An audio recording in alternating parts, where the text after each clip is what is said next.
Everything's well here in Chicago. I hope all is well at your home. And we want to begin now, so we will gavel the subcommittee hearing to order. I've got my gavel here, as you can see. So we'll the subcommittee on energy will now come to order.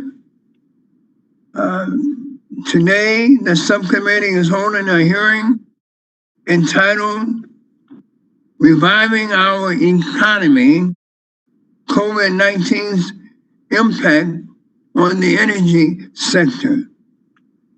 Due to the COVID-19 public health emergency, today's hearing is being held, as you can see and as you are experiencing, is being held remotely. And all members and witnesses will be participating via video conferencing. As part of our hearing, microphones will be set on the mute for purposes of eliminating inadvertent background noise. Members and witnesses, you will need to unmute your phone each time you wish to speak.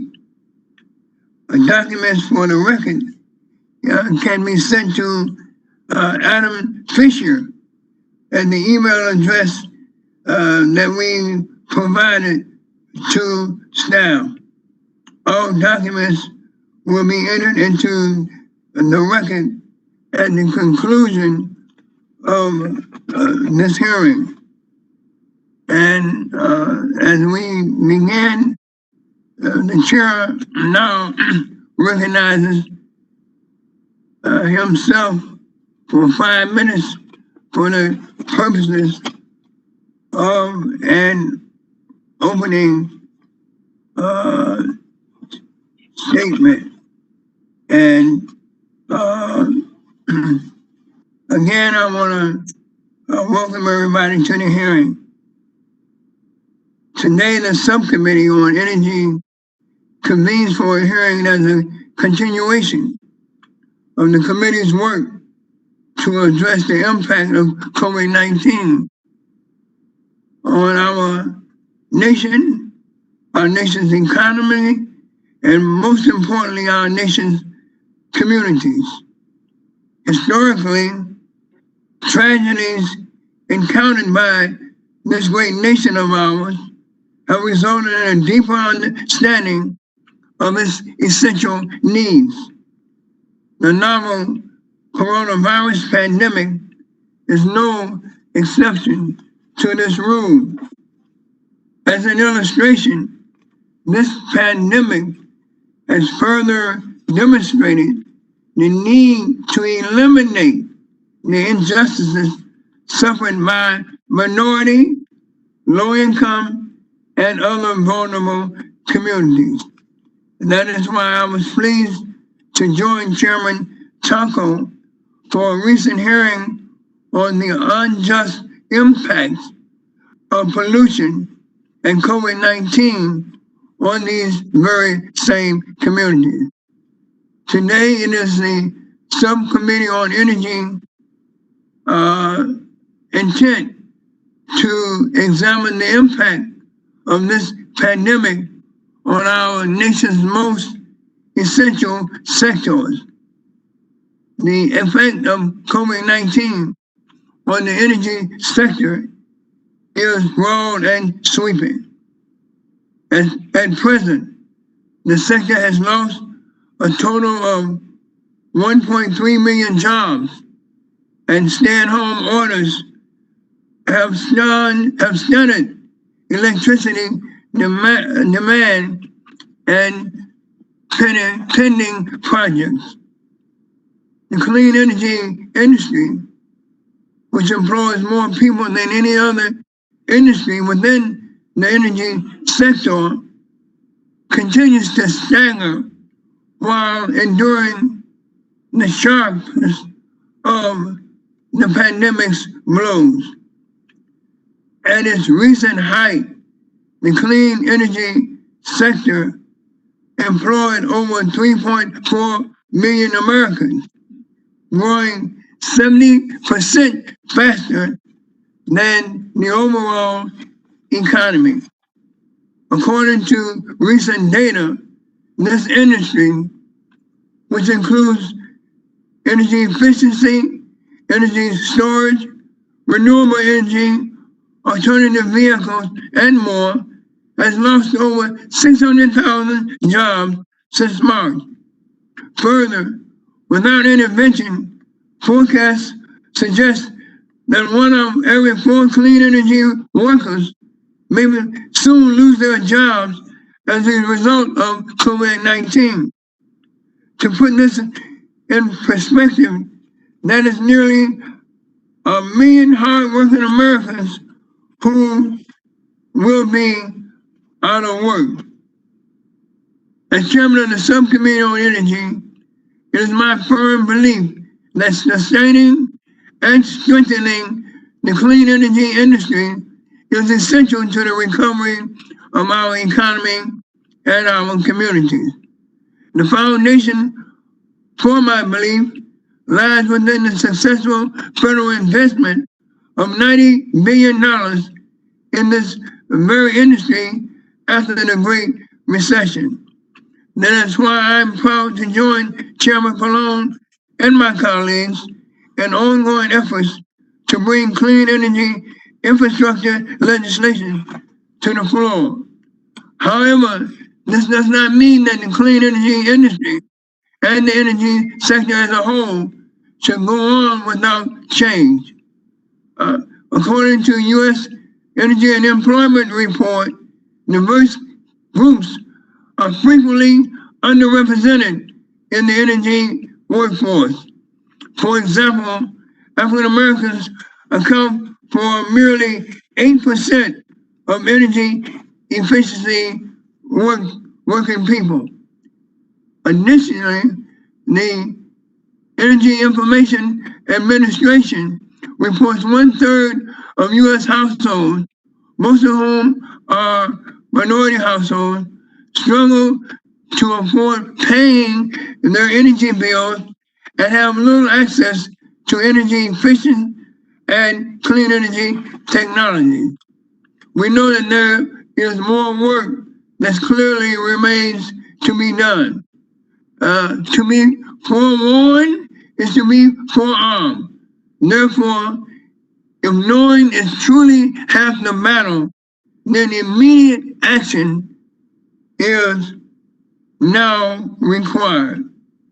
I look forward to today's hearing, and with that, I yield to my good friend and colleague from the neighboring state of great state of Michigan, the gentleman from Michigan, ranking member Upton, for 5 minutes for the purposes of an opening statement.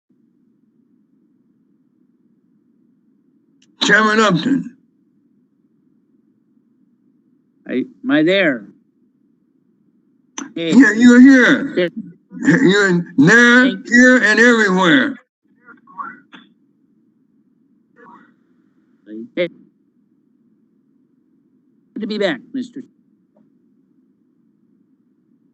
Member of my in the 3rd floor of the Rayburn building. You know, the last 3 months have been for all Americans as COVID has taken its toll. We had over 2 million cases, and of course we have nearly 120,000 lives lost across the country. And with the nation in place, we have been stuck at home. Projects, manufacturing plants have been shuttered. And as a result, massive disruptions have rippled throughout every sector of our economy.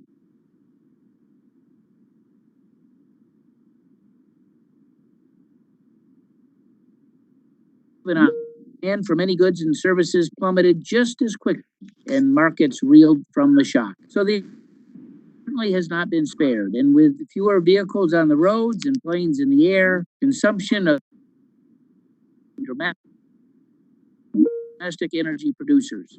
These same American companies were hit with a double whammy as Russia and Saudi Arabia battled each other in a price war over the necessary production cuts. And unbelievably, oil prices actually went negative for a short period. The steep decline in domestic energy production has had real negative consequences, not just for our economy, which relies on jobs and investment, but certainly for our national security. Thanks to the leadership from the U.S., we were able to push to agree to historic production cuts, and the worst now, hopefully, is behind us as the economy begins to reopen. Unfortunately, significant damage has been done to the domestic industry, especially in small and medium-sized companies that support many of our local and state. Not only will this threaten our position as the world's leading oil and gas producer, but it's also going to make us more dependent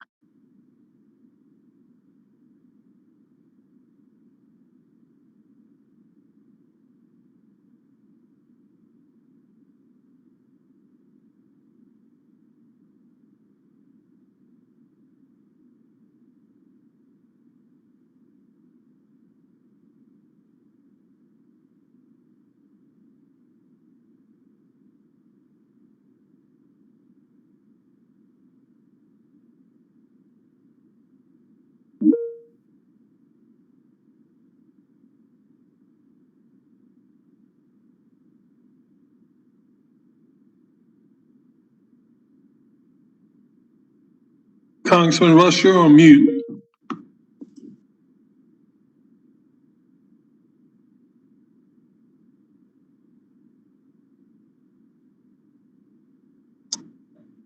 Can't hear you, Chairman.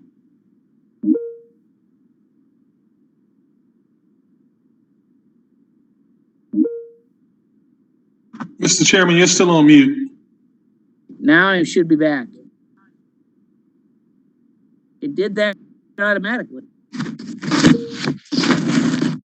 Well, there's Mr. Upton. Where was I? Okay. Well, we've had real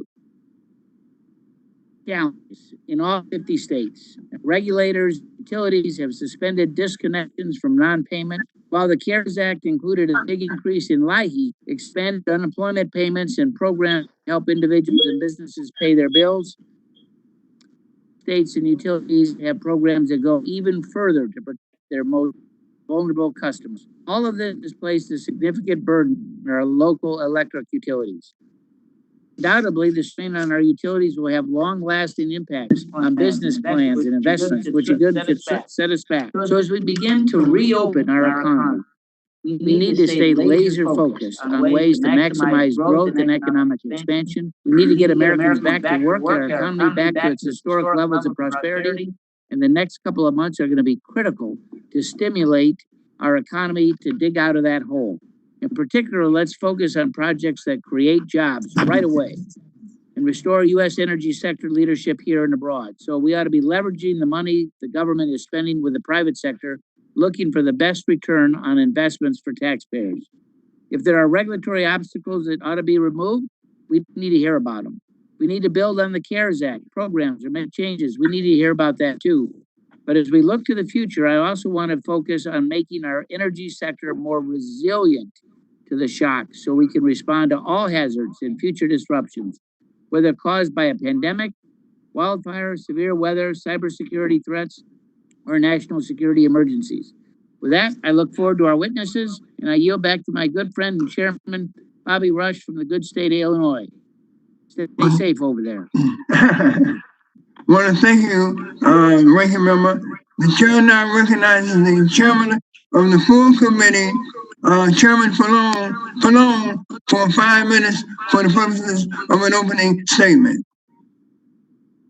Thank you, Chairman Rush. And this is a very important hearing in our committee's effort to address the COVID pandemic by assessing its impact on the energy sector. And we have a great group of witnesses, including former Energy Secretary Moniz, who I was very pleased to have back with us today. There's no question that COVID-19 has been devastating, killing more than 115,000 Americans, leading to more than 44 million Americans losing their jobs over the last 3 months. but the pandemic has affected all energy industries, but I wanted to focus on the renewable energy and energy efficiency industries that I think have been particularly hard hit. Social distancing measures, supply chain disruptions, and stalled financing have placed significant burden on energy efficiency, solar, and wind projects, and this is all erasing years of progress in clean energy job creation and efforts to meet our carbon pollution reduction goals. Well, prior to the pandemic, the clean energy industry employed 3.4 million Americans, nearly 3 times as many as the fossil fuel industry. But the pandemic has wiped out over 600,000 of these jobs. And if these trends continue, some estimates show that 850,000 clean energy workers could file for unemployment by the end of this month. In my home state of New Jersey, we lost over 8,000 clean energy jobs in April alone, and that's basically a 15% decline. And of those losses, 2/3 were in energy efficiency, which is uniquely impacted by social distancing measures. And municipally owned utilities and rural cooperatives have also been adversely affected by this pandemic. Because they're not for-profit entities, customers could ultimately be forced to pay much higher rates at a time when many are out of work. And the oil and gas industry is also hurting, and we should be helping those workers along with others in the energy sector. But clean energy workers are crucial to helping our transition to a more sustainable economy. Climate change is an existential crisis. Congress has to invest in clean energy infrastructure that will stimulate the economy and put Americans back to work and create new jobs in this critical industry for our nation's future. Now, our committee has been working on infrastructure policy, as everyone knows, since the start of this Congress. Last year, we introduced the Lift America Act, and then in January, we unveiled a Moving Forward infrastructure proposal that includes more than $34 billion in clean energy investments. And these investments will stimulate the economy, keep businesses competitive, and create clean energy jobs during the severe economic downturn. At the same time, these investments will lower consumers' energy bills and reduce carbon pollution. The majority leader announced recently that the House will vote on an infrastructure bill by the end of this month, and both the Lift America Act and the Moving Forward framework provide a foundation of the energy provisions that will be included in that overall package. But it's also important to point out that the lack of certainty regarding renewable energy tax credits has hurt the industry. I know that's not in our committee, it's in Ways and Means, but I have to mention it because while recent action by the Department of Treasury to delay certain in-service data has helped, the clean energy industry needs certainty and assistance. And I believe that it's critical that any recovery package include an extension of these expiring tax credits. And I've been hearing that from industry representatives. If we create new jobs in an industry that was steadily growing before the pandemic, we can maintain momentum towards a cleaner future. And it's also critical that we help stimulate the energy sector, that we're mindful of the need to make it more diverse. Mr. Rush, Chairman Rush, has made that a priority on this subcommittee for many years. And the response to the coronavirus pandemic has highlighted significant racial disparities across our country. And the recent tragic murder of George Floyd has catalyzed a national movement that is focusing attention on systematic racism. So it's long past time for the energy sector to increase diversity in the workforce, and I hope we can begin to see real progress soon. Chairman, I wanted to mention that I understand that at some point today, there's going to be an announcement in our state about a major new development with regard to wind power. I'm sort of looking forward to that, but it hasn't been announced yet, so I can't really talk about it. But we feel, and I've been a very big supporter of wind power in New Jersey. My district is along the shore, and we have a lot of offshore wind. So this also plays in to my district and my state in a major way. So thank you again, Chairman Rush, at all you do on this issue. And this is going to be a really interesting hearing. Thank you again. I yield back. The chair yields back. The chair now recognizes the gentleman from Ohio, Mr. Lotto, who is going to use the time for the ranking member, Mr. Walden. Mr. Lotto, you're recognized for 5 minutes for the purposes of an opening statement. Well, thank you, Mr. Chairman, and it's great to be back in our hearing room today and for holding this important hearing on how the energy sector has been impacted by the coronavirus health crisis. I'd also like to thank our witnesses for agreeing to participate today. The outbreak of the COVID-19 pandemic has had a devastating impact on our nation's entire economy, from energy to construction to manufacturing to retail, to name a few. We saw businesses go dark, energy demand decline, and everyday interactions, transactions to digital and remote platforms, transition to digital and remote platforms. Furthermore, this health crisis has also exposed our supply chain vulnerabilities. Whether it's medical supplies or energy products and materials, we've had to learn the hard way that more attention needs to be focused on maintaining a strong supply chain and building up domestic industries. This is good for national security and good for American jobs. I've also seen firsthand how Americans innovate to adapt to the new challenges raised by the outbreak. For example, during a visit to the campus of Bowling Green State University just a few weeks ago, I saw how unmanned delivery vehicles, robots, are being used to deliver food and beverages in the community. It is this kind of remarkable innovation that will help our country regain its footing in the global economy. Finally, we must acknowledge the devastating loss of life this health crisis has inflicted on our country and around the world. We've lost too many Americans to this virus, and tens of thousands of others have experienced economic hardship due to the shutdowns, including job losses in the energy sector. We need to be doing all we can to help our neighbors get back on their feet and get the economy moving again. Again, thanks to our witnesses for being here today, and I look forward to your testimony. And now I yield the remainder of my time to my good friend, the gentlelady from Washington, Representative McMorris Rogers. I thank the gentleman for yielding. Thank you, Mr. Chairman, and to the panel for being with us today. Clearly, like many, the energy sector has been significantly hurt by the economic crisis brought on by the coronavirus pandemic. And for our economy to boom again, and for America to win the future, we must focus on sustainable, efficient, and pragmatic policy solutions that will not only enable our energy sector to survive this immediate crisis, but also thrive in the next era of American leadership. This pandemic has underscored that the world should not be led by the Chinese Communist Party. We've seen it time and time again, that the CCP will do whatever it takes to get ahead, lie, steal, cheat their way to global power with no regard for human rights, IP, or the environment. We cannot and should not try to beat them at their own game by picking winners and losers, by subsidizing companies or technologies.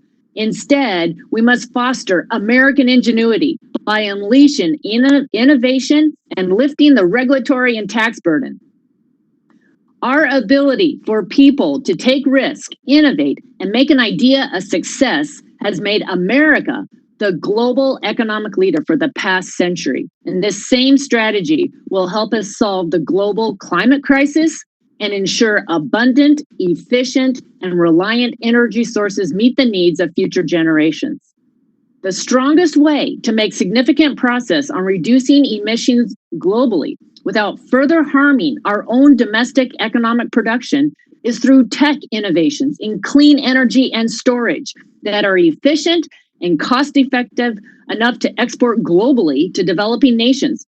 Whether it's our ability to expand hydropower capability, explore nuclear technology, license new advanced reactors, or develop more efficient methods for energy storage, we shouldn't let burdensome, outdated regulations stifle innovation. Doing so will empower Chinese leadership and harm global efforts to reduce emissions for a cleaner environment. I thank you and yield back.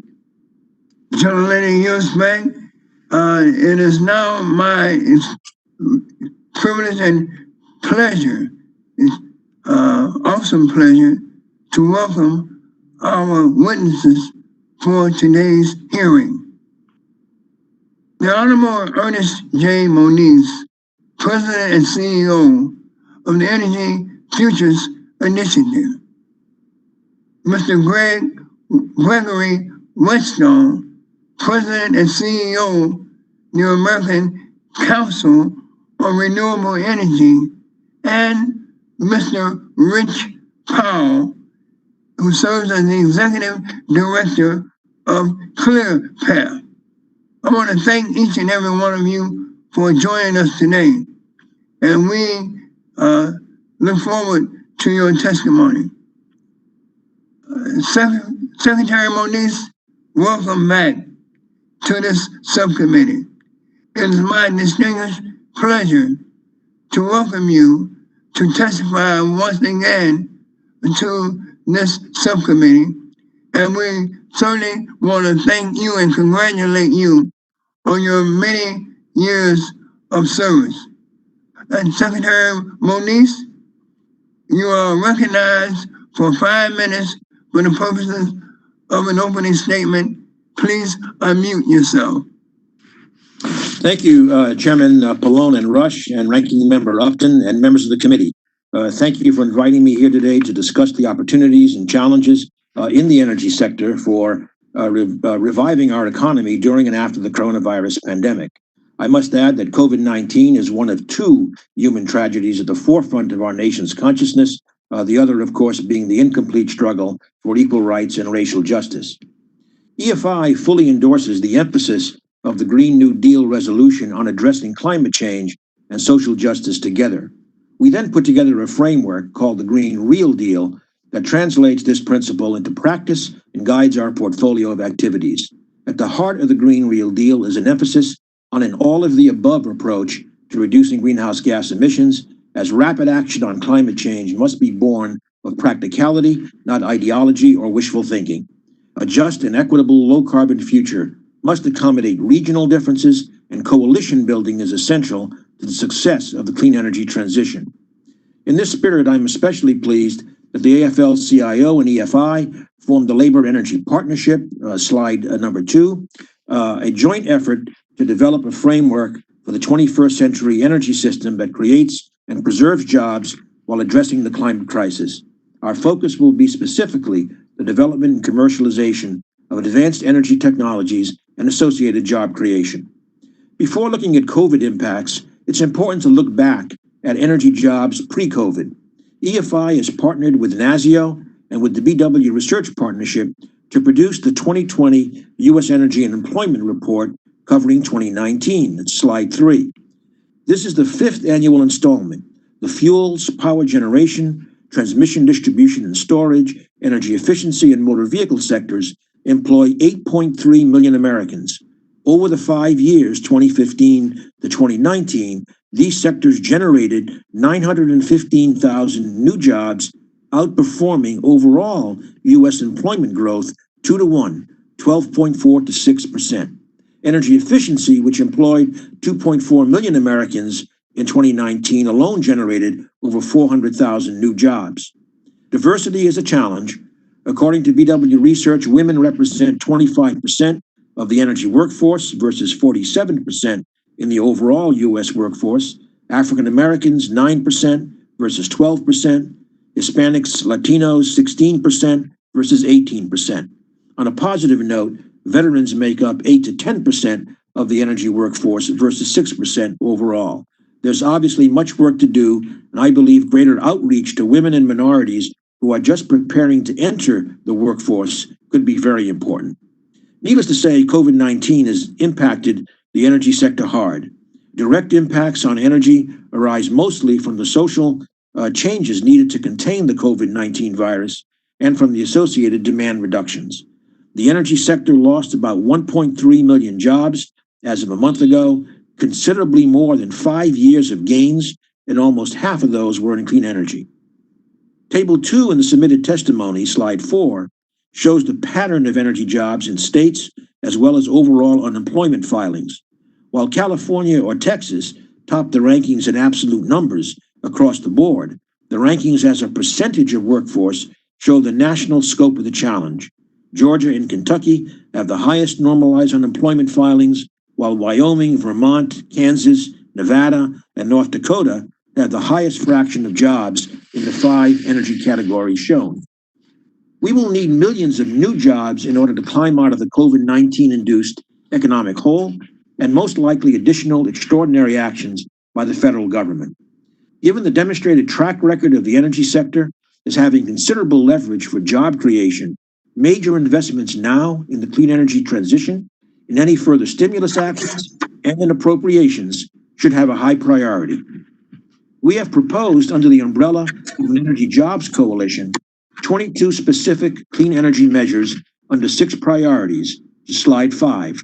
Rather than discuss each of these priorities, we outline in broad terms how we see the energy transition evolving.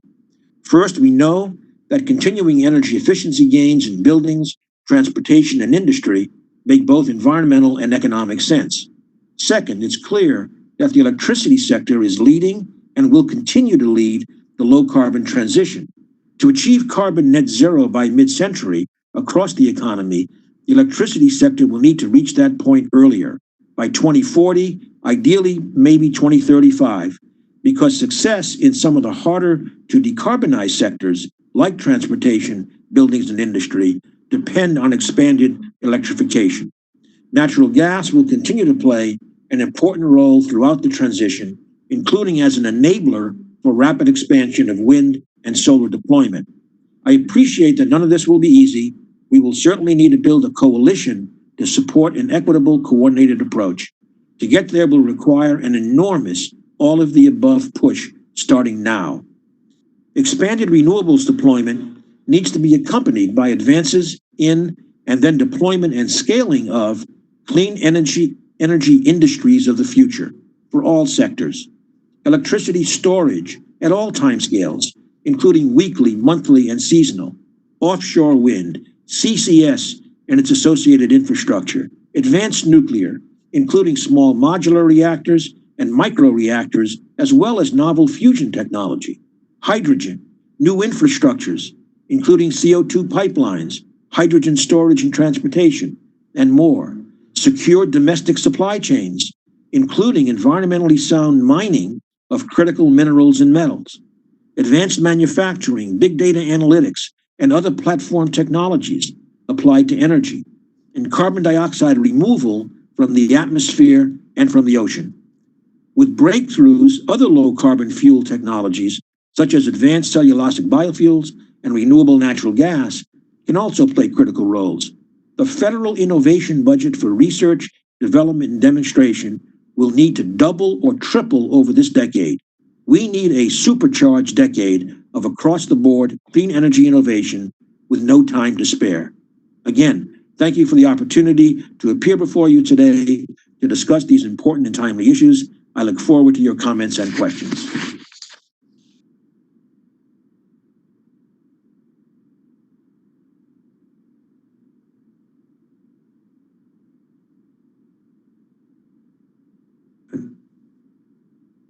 Chairman Rush, you're on It's mute. my pleasure to recognize Mr. Whetstone for 5 minutes for the purposes of an opening statement. Mr. Whetstone, please unmute yourself and you're recognized for 5 minutes. Chairman Rush, Ranking Member Upton, Chairman Pallone, and members of the subcommittee, thank you for the opportunity to testify this afternoon.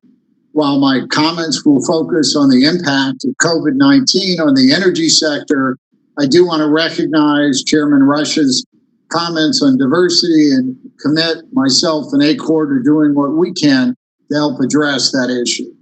My name is Greg Whetstone. I am CEO of the American Council on Renewable Energy, a national nonprofit organization that works to accelerate the transition to a renewable energy economy. I am honored to join Secretary Moniz and Rich Powell in speaking to such an important topic for the renewable energy industry. And I'm especially grateful for the chance to appear before this committee, as I was privileged to serve on the Energy and Commerce staff as counsel for a dozen years. It was some time ago, but long-serving committee members may recall that when I started with the committee, I had a full head of hair, less so when I left. In my 5 minutes today, I will speak to the economic importance of the renewable energy sector, describe how we've been impacted by the pandemic, and suggest ways Congress can help. To start, let me emphasize that renewable energy is now a hugely important driver for American economic growth with more than $430 billion in private sector investment since 2009, including over $56 billion in American investment last year alone. Today, the sector employs nearly 550,000 Americans from every state in the country. This growth has been driven by three important factors: steep cost declines, increasing demand from American consumers and businesses, and supportive state and federal policies. There was every reason to expect this trend would continue and even accelerate in 2020, but COVID-19 has been a game changer. Shelter-in-place requirements, supply chain disruption, delays in permitting, and a constrained tax equity market have combined to exact a sobering toll. An analysis of federal unemployment data by VW Research released yesterday by ACOR, E2, and E4 The Future found that clean energy job losses continued in May, although at a slower rate than April. 27,000 additional clean energy workers filed unemployment claims in May, including 4,300 renewable energy workers.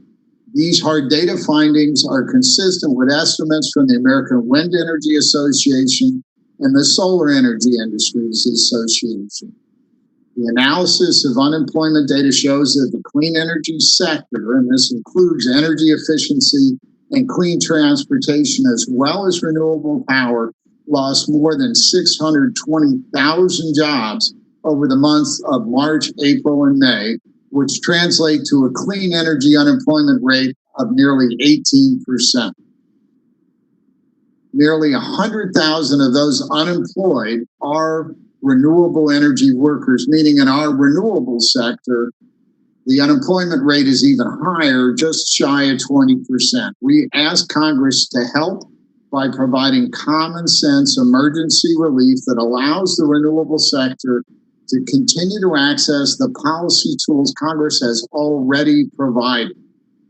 Treasury Secretary Mnuchin's recent decision to provide an extra year of safe harbor continuity for many renewable projects is a very helpful start. We ask Congress to build on the new Treasury guidance by, one, providing temporary refundability for renewable tax credits facing an increasingly constrained tax equity market, and two, delaying the scheduled phase down of the production and investment tax credits in recognition of COVID-19's widespread impact on renewable development this year. Beyond the need for emergency relief, there are lessons to be learned from Congress's last policy response during the Great Recession in 2009.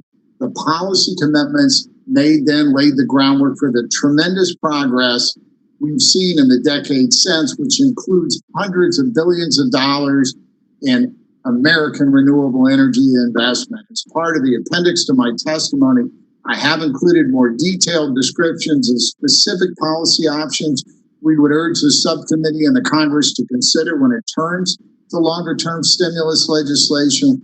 With the right policy support, renewable energy can help drive recovery from the current downturn, as we did in 2009, and lead the way to an effective climate solution over the long haul.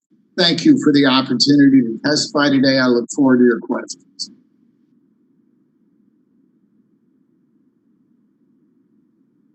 I want to thank you, Mr. Westone, and I just want to comment that your the scenery background is absolutely gorgeous and so appropriate. Thank you so very much. The chair now recognizes Mr. Powell for 5 minutes for the purposes of an opening statement.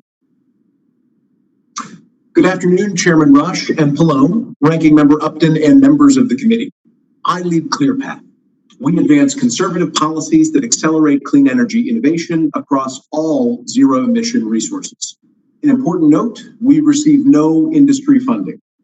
ClearPath grieves with the families who have lost a loved one to COVID and appreciate the sacrifice of frontline workers tirelessly combating the pandemic and the decisive leadership of this committee. As you consider economic recovery measures for the energy sector, your solutions should be ambitious but also pragmatic. Too often, energy policy is oversimplified. Renewables versus fossils, economy versus environment, 100% reductions globally versus inaction here at home. These are false choices. The reality is this: solutions for recovery and energy must follow a technology-inclusive agenda. All energy workers deserve a fair shot. Policy should make the global clean energy transition faster and cheaper. Clean investments will provide both immediate aid and long-term economic benefits. Today, I plan to cover the impacts of the pandemic, their likely evolution, and possible policy responses. First, the impacts of the pandemic. Globally, carbon dioxide emissions fell a massive 6% due to the virus. That's nearly half of annual US emissions. But cheering that news is falling into the climate trap. They resulted from a global economic crash. Less energy use is not the key to sustainable clean air. According to the International Energy Agency, a perfectly healthy global economy can simultaneously use more energy and emit little CO2. While energy use has fallen due to closures and quarantines, reliable electricity has never been more essential. Sheltering at home means more Netflix streaming and AC running. Our hospitals need uninterrupted power for ventilators. Factories aren't making PPE in the dark or by hand. Affordable, reliable power is right up there with hand soap as essential for fighting COVID. So what should we expect ahead? Imagine if our hospitals were attempting to rely on 100% variable energy with slim options when the sun isn't shining or the wind isn't blowing. It should make us all appreciate the value of uninterrupted power. Those who have long called for degrowth or limiting capitalism as essential to solving the climate challenge have been disproven. Clearly, the solution to this global challenge is not less economic activity, it's even more growth, more development, more prosperity globally in ways that emit no CO2. Meanwhile, as we debate how much clean energy support to enact during our recovery, China authorized 8 gigawatts of new build coal without carbon capture in March. China's climate problem is our climate problem, just like their virus problem became our virus problem. This is precisely why we don't like the false choice that if China and the rest of the developing world aren't doing anything to slow their CO2 emissions, then the US shouldn't either. The rest of the world is purchasing high-emitting Chinese technology, like their coal plants in Pakistan, because they can't yet afford the green premium required for most clean energy. Further, China's stronghold on many international markets for energy increases their soft power. China's government clearly sees competitive advantage in their early reemergence from COVID. We must move quickly. Lastly, our recent unrest over tragic racial and economic disparity reminds us that many communities of color, some in generational poverty, would struggle to pay a green premium as well. Yet they would benefit enormously from better options, for affordable clean energy, for projects that support communities sustainably for generations. There are policy solutions. Scaling up a new technology follows the S curve. Congress can help restart the US energy economy and reinvigorate American exports while reducing CO2 in the coming decades with 4 key steps. And these are outlined in a chart embedded in our testimony. First, we must innovate. A major program of technology demonstrations would put tens of thousands of American innovators and energy workers back to work with nearly immediate effect.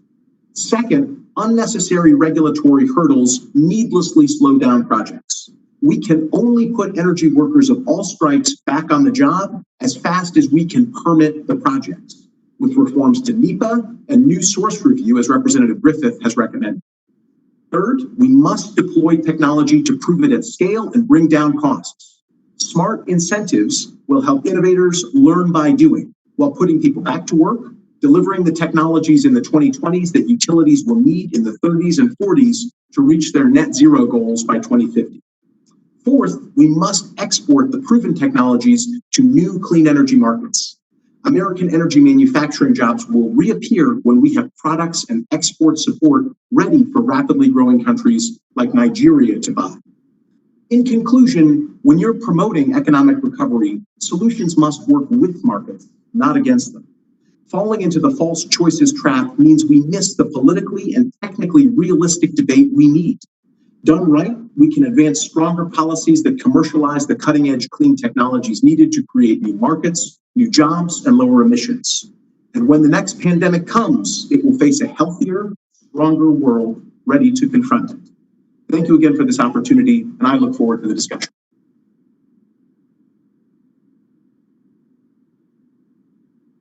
We have now concluded opening statements, and we will now move to members' questioning. Each member will have 5 minutes to ask questions of our witnesses. And I will start by recognizing myself for 5 minutes. And Mr. Secretary, energy investments have played a significant role in federal efforts to address economic downturns. And this was demonstrated during the Great Recession and also during the Great Depression. My question is, how do you perceive energy investment and energy jobs as solutions to the cumulative impacts of the climate and the coronavirus crises? Thank you, Chairman Rush, for the question. First of all, I'd like to just reinforce your statement about the actions taken during the Depression and the Great Recession. In both cases, of course, as you said, a major energy focus, but also I'd like to emphasize the Depression, of course, with rural electrification and reaching out to all homes in America. So fast forwarding to today, I think we need, and Chairman Pallone's LIFT bill, of course, has in parallel universal broadband access together with energy infrastructure and clean energy infrastructure development. As I noted in my testimony, there's a track record.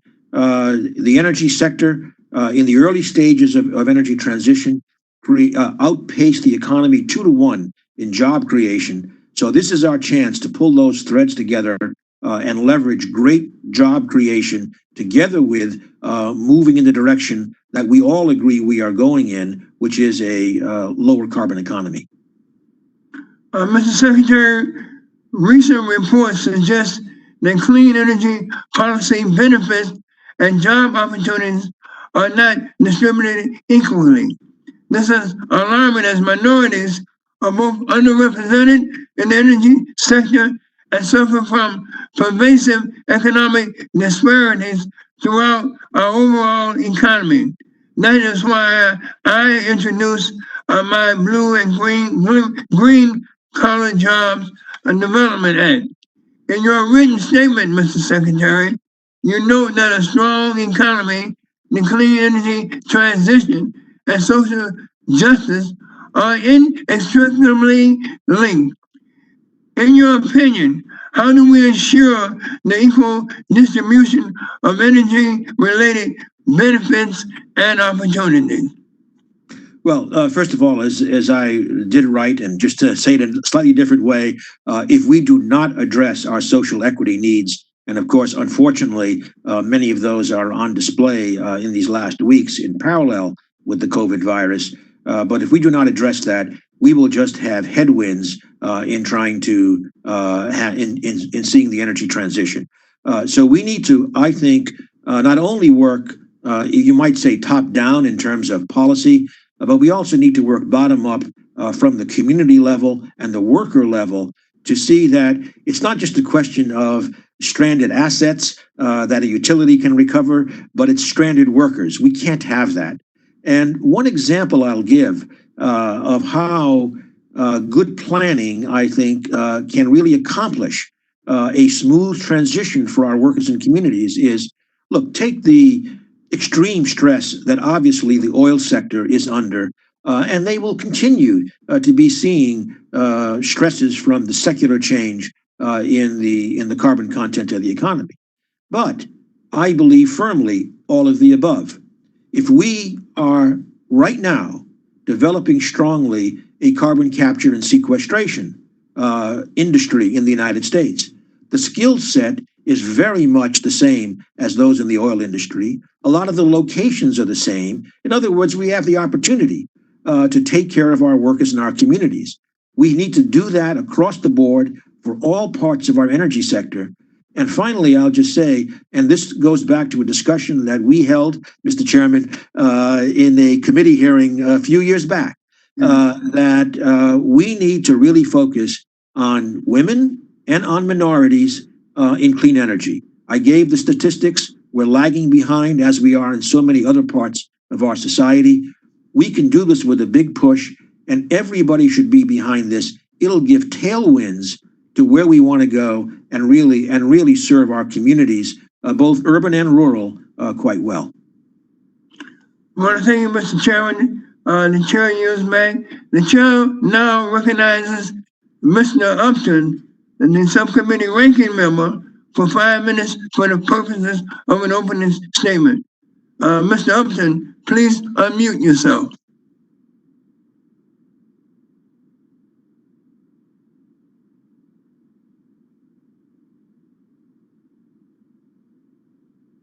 Ta-da.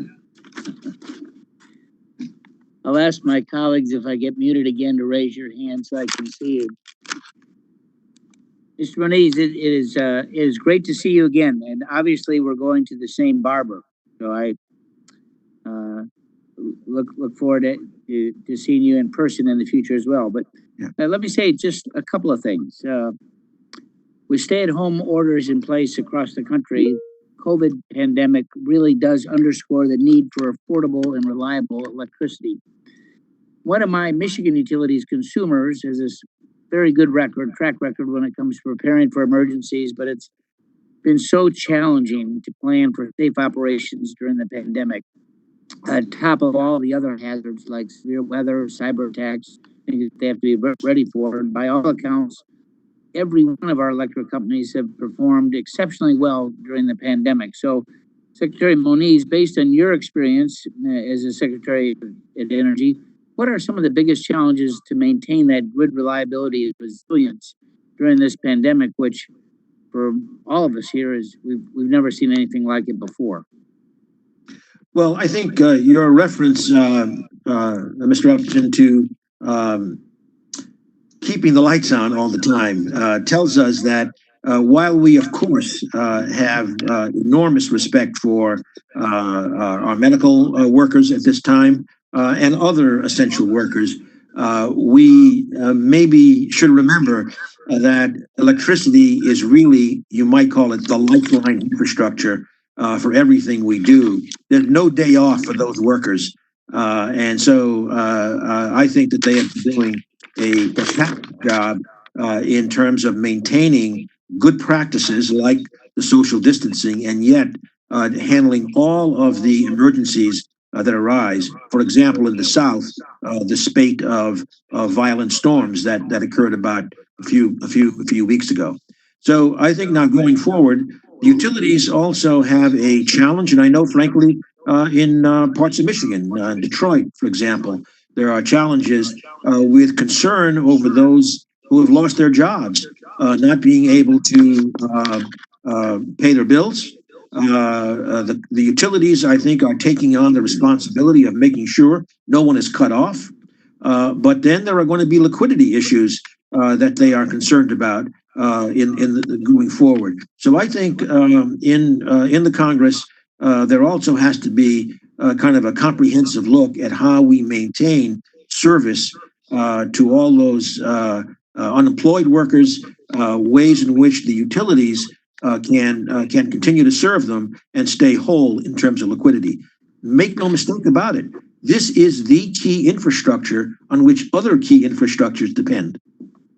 Well, that's one of the reasons why the additional funds for LIHEAP were so important. So for the states and the utilities to use to make sure that went down to the consumer level. Mr. Powell, you raised the issue of electric reliability in your testimony. of course, we all want cleaner energy, but what are some of the factors that we have to consider when looking at the electricity, from affordability to reliability to the environmental impacts that we confront? First, thank you so much, Ranking Member Upton, for your leadership on these issues and continuing to find ways to affordably drive clean energy transition. We have to balance all of these issues and priorities. In a crisis like this, or even during a normal economic activity, we need to have a steady, reliable, on-demand supply of electricity to power economies. That's a luxury here in the United States that much of the developing world does not have. And ask someone who's attempting to run a factory in Bangladesh what happens if the lights are continuously turning on and off in a setting like that. We need that reliable electricity in order to supply everything else. As Secretary Moniz said, it's the backbone of our backbone. It's the core infrastructure for everything else. And that's why I've been so impressed by elements of our electric industry going through this crisis. If you look at the nuclear industry, for example, they had their spring refueling cycle where 30 nuclear reactors had to be refueled, which is something they don't have to do all that often, only once every year and a half or so, but they'll do in a coordinated way across the industry. My understanding, talking with folks from the industry, is that 29 of those 30 reactors were successfully refueled. That's an incredibly exacting and careful process, which requires thousands of workers to come into each of the plants, extremely high-skilled labor. And they were able to do that and get the reactors back up and running. And these are the most reliable power generating units in our country. A lot of them generate more than 97% of the time.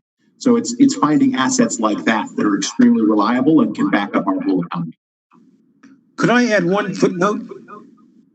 Sure.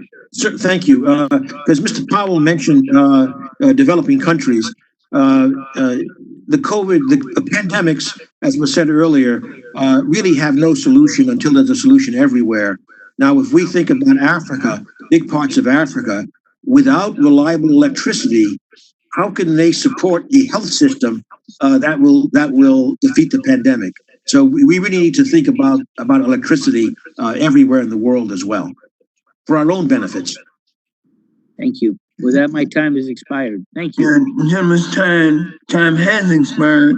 And now the chair will recognize Mr. Pallone, the full committee chairman, for 5 minutes for the purposes of an opening statement. Mr. Pallone, please unmute yourself. Thank you, Chairman Rush. I know that Fred Upton mentioned haircuts, and I want you to know that in New Jersey, the barbershops reopen next Monday, and I can't wait.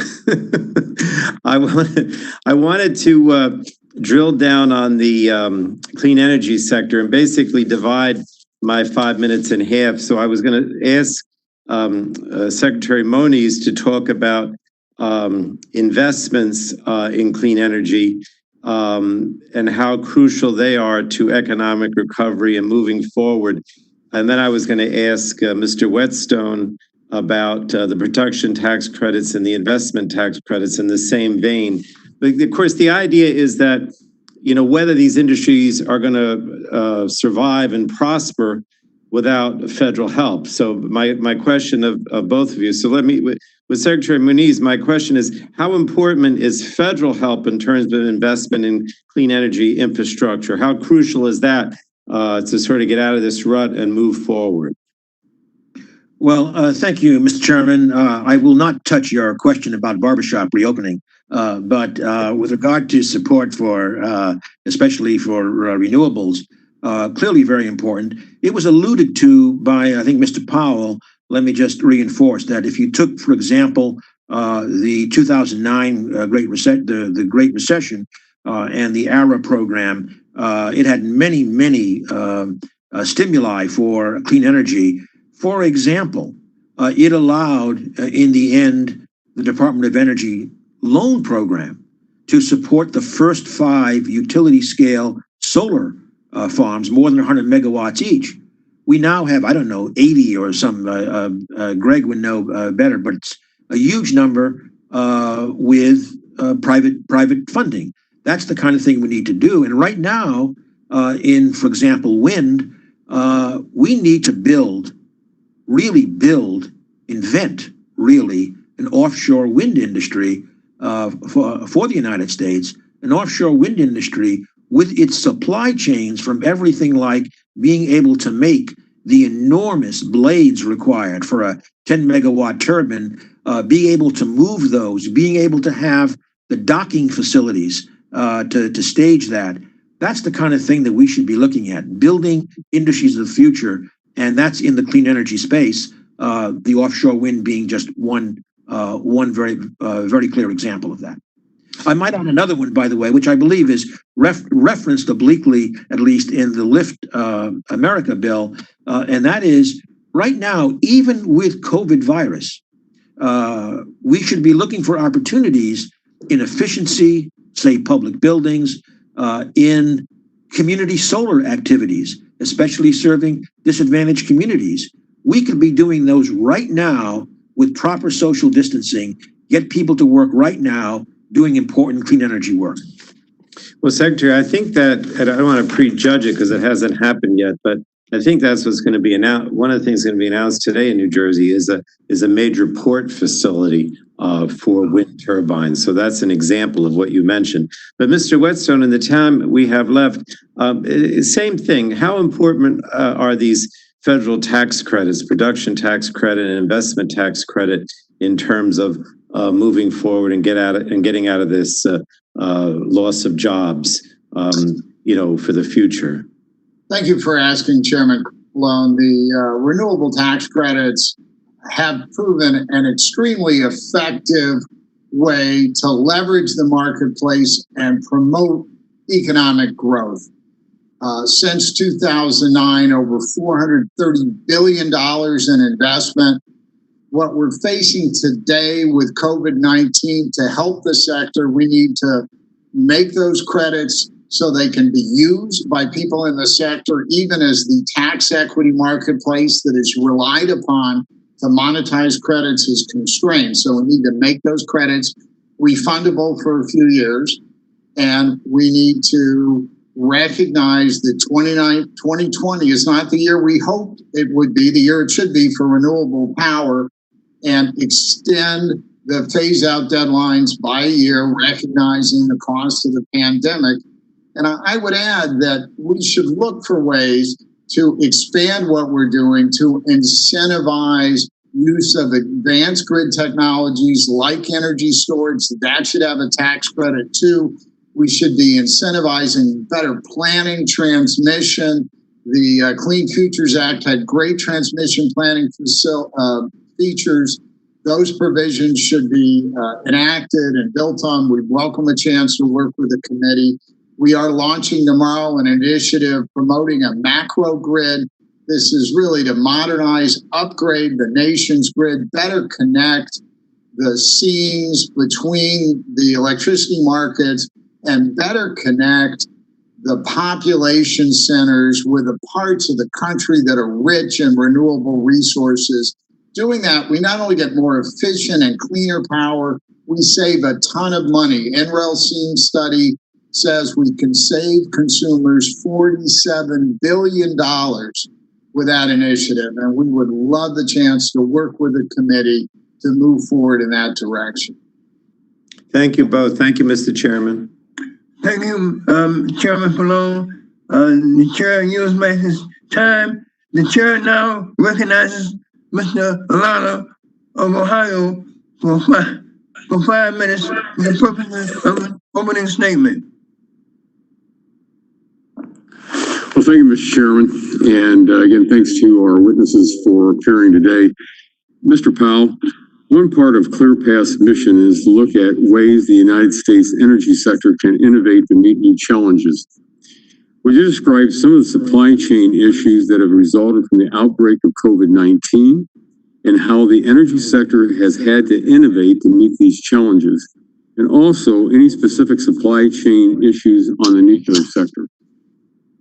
Well, first, thank you so much, Representative Water, for your long leadership, especially on nuclear issues. Right now, the most important clean generating technology in the United States. I do think that the current crisis has forced us all to reevaluate the idea of highly globalized supply chains around the world, especially supply chains many of which end in China. The increasing tensions with China, the increasing uncertainty over their public health regime, I think has us all thinking that we ought to be far more diversified than we currently are and less reliant on any individual state.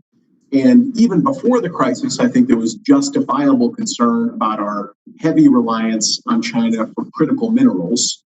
Many of the materials that are required for battery technologies and advanced renewable technologies, really many clean energy generating technologies, are these relatively rare earth materials. China has worked hard to develop nearly a monopoly in the supply of a number of these. And so I think that as a huge innovation priority for all clean energy technologies, many folks are thinking about finding more earth abundant materials, as they're called, things that can be found or mined virtually anywhere, or at least in far more countries, and expanding our supply chains and technology to focus on those. On nuclear, which you mentioned, I think it's very relevant to point out that the administration has just finalized the result of its nuclear fuel working group. The administration heard a request from the uranium producers of America to look at ways to ensure that we had a sustainable supply of uranium coming into the United States, and that our uranium fuel supply wasn't overly reliant on Russia and certain other unstable Central Asian republics that we couldn't necessarily rely on for that nuclear fuel. And I think the recommendations of that nuclear fuel working group were really insightful. They both pointed to the need to further diversify our nuclear fuel supply, including much heavier reliance on American uranium, and to establish a uranium reserve in the United States in the same way that we have a strategic petroleum reserve. And they also looked more holistically at the situation and said, if we want a sustainable nuclear fuel industry in the United States, we need a sustainable nuclear industry in the United States who are the customers for that fuel. If an industry is not growing, it's dying. And so in this holistic look at nuclear fuel, they also looked at the priority of innovative new nuclear technology designs. And they suggested that the United States ought to take on kind of a nuclear moonshot for advanced reactor designs. And so I'm pleased to say the Department of Energy has just accepted its first round of submissions for this nuclear moonshot, a program that this Congress funded in last year's FY20 appropriations bill, which will really get the United States back into the nuclear innovation game and demonstrate 2 advanced nuclear technologies here in the United States by 2025. Well, let me follow up. How has our global competitiveness in emerging energy technologies been impacted by COVID-19? That's a great question. So one area where we remain quite competitive globally is obviously the export of liquefied natural gas. That's a place that's a result of the incredible energy innovation in our fossil energy industry and the incredible story of public-private partnership between the federal government and the particularly shale and unconventional gas industry, which is really scaled up. And that's an area that's continuing to go well, although obviously China was a primary customer for U.S. LNG. And our current trade tensions with China will mean that that's a more difficult export market for us, although I think other export markets, particularly in Eastern Europe, may well take up that supply. On other areas, I have to say, particularly when compared to Chinese exports, I think we're at significant risk of falling behind. I think for the manufacture of traditional renewable technologies, photovoltaics, we're so far behind, it's hard to imagine the United States catching up.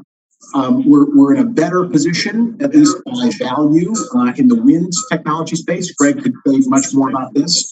And in the nuclear space, I think that's really a place where we're still neck and neck. China's actually exporting more than we are now, but I think we could move more quickly on developing advanced technologies, small modular reactors and microreactors, which could be a really appealing competitive offering to a lot of the developing world. And we'll still have a chance to get ahead of that Chinese competition. Well, thank you very much, Mr. Chairman. I yield back. My time has expired. The gentleman yields back, and the chair now recognizes the gentleman from the great state of Maryland, Mr. Sarbanes, for 5 minutes for questioning the witnesses. Thank you very much, Mr. Chairman. Can you hear me? Can hear you quite well.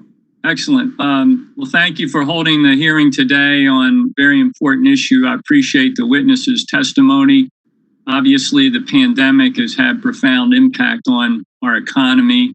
And as we look to the other side of this and getting our economy back on track, obviously, promoting a cleaner and healthier future for all communities is a critical priority. Secretary Moniz, in your testimony, you mentioned the value of investing in energy infrastructure, particularly grid modernization. I appreciate that. I certainly agree that investments in the grid are important for grid security and resiliency, as well as integrating these new renewable technologies that can help us meet our climate goals. Could you just elaborate for a moment on how grid modernization can be crucial to meeting the carbon reduction goals and how it can also help stimulate the economy as we recover from the pandemic? Certainly. Thank you, Mr. Sarbanes. Let me just note two examples. One, in terms of the very high voltage transmission grid, we need to really be able to build what you might call continental scale grid, because frankly, many of our renewable resources aren't that close to some of the major demand centers. And we need to be able to move that over large distances, and that will require a big build out, as well as, to be perfectly honest, managing, of course, some of the policy and regulatory issues that arise in crossing various state boundaries. But that's one example at the high voltage grid level. But now if we come especially to the distribution system, we are just scratching the surface about integrating all of the IT opportunities into that system. When we do that, we will be able to manage a very, very different grid architecture, including a lot more distributed generation, for example. And secondly, I think it will unleash a lot of entrepreneurial activity, as that will provide the opportunity for genuinely new services when one has that integration. Again, I think we're only scratching the surface. On the latter, by the way, I might say that, and this is related to COVID, maybe. I think with the impacts of COVID on our social structures, our work structures, remains unclear. We don't know how much additional work at a distance will become, say, permanent in our society. We don't know if cityscapes will change dramatically as less commercial space is required and maybe it's converted to more residential space. We don't know how our rural scapes will change, especially if we have work at a distance and broadband.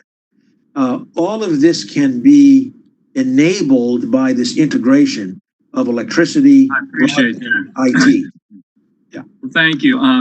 Let me ask you quickly on energy efficiency. We know that increasing energy efficiency is a win-win. It lowers energy costs, it reduces carbon emissions. We've had the opportunity to work on some of those projects together in Maryland and in Baltimore in the past, as you know.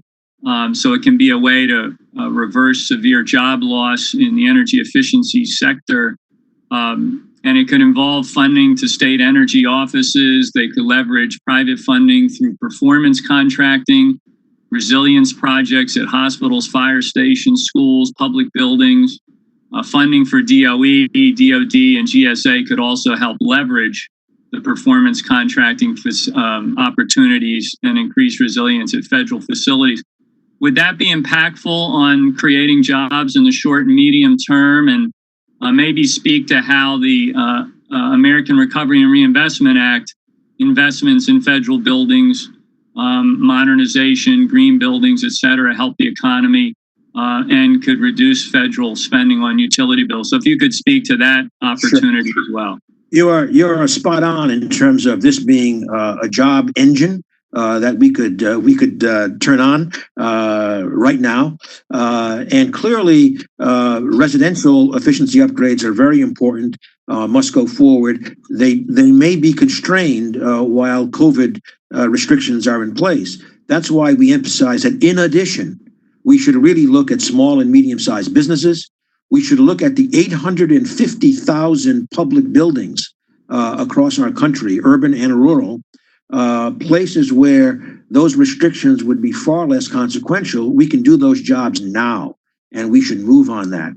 In terms of ARA, you're absolutely right. The federal building structures are another enormous opportunity, but I would just note more broadly, if we go back to the Obama administration, the efficiency standards put in place at the Department of Energy will result by 2030 cumulatively in over $500 billion of consumer cost savings and in about 2.5 billion tons of CO2 avoided.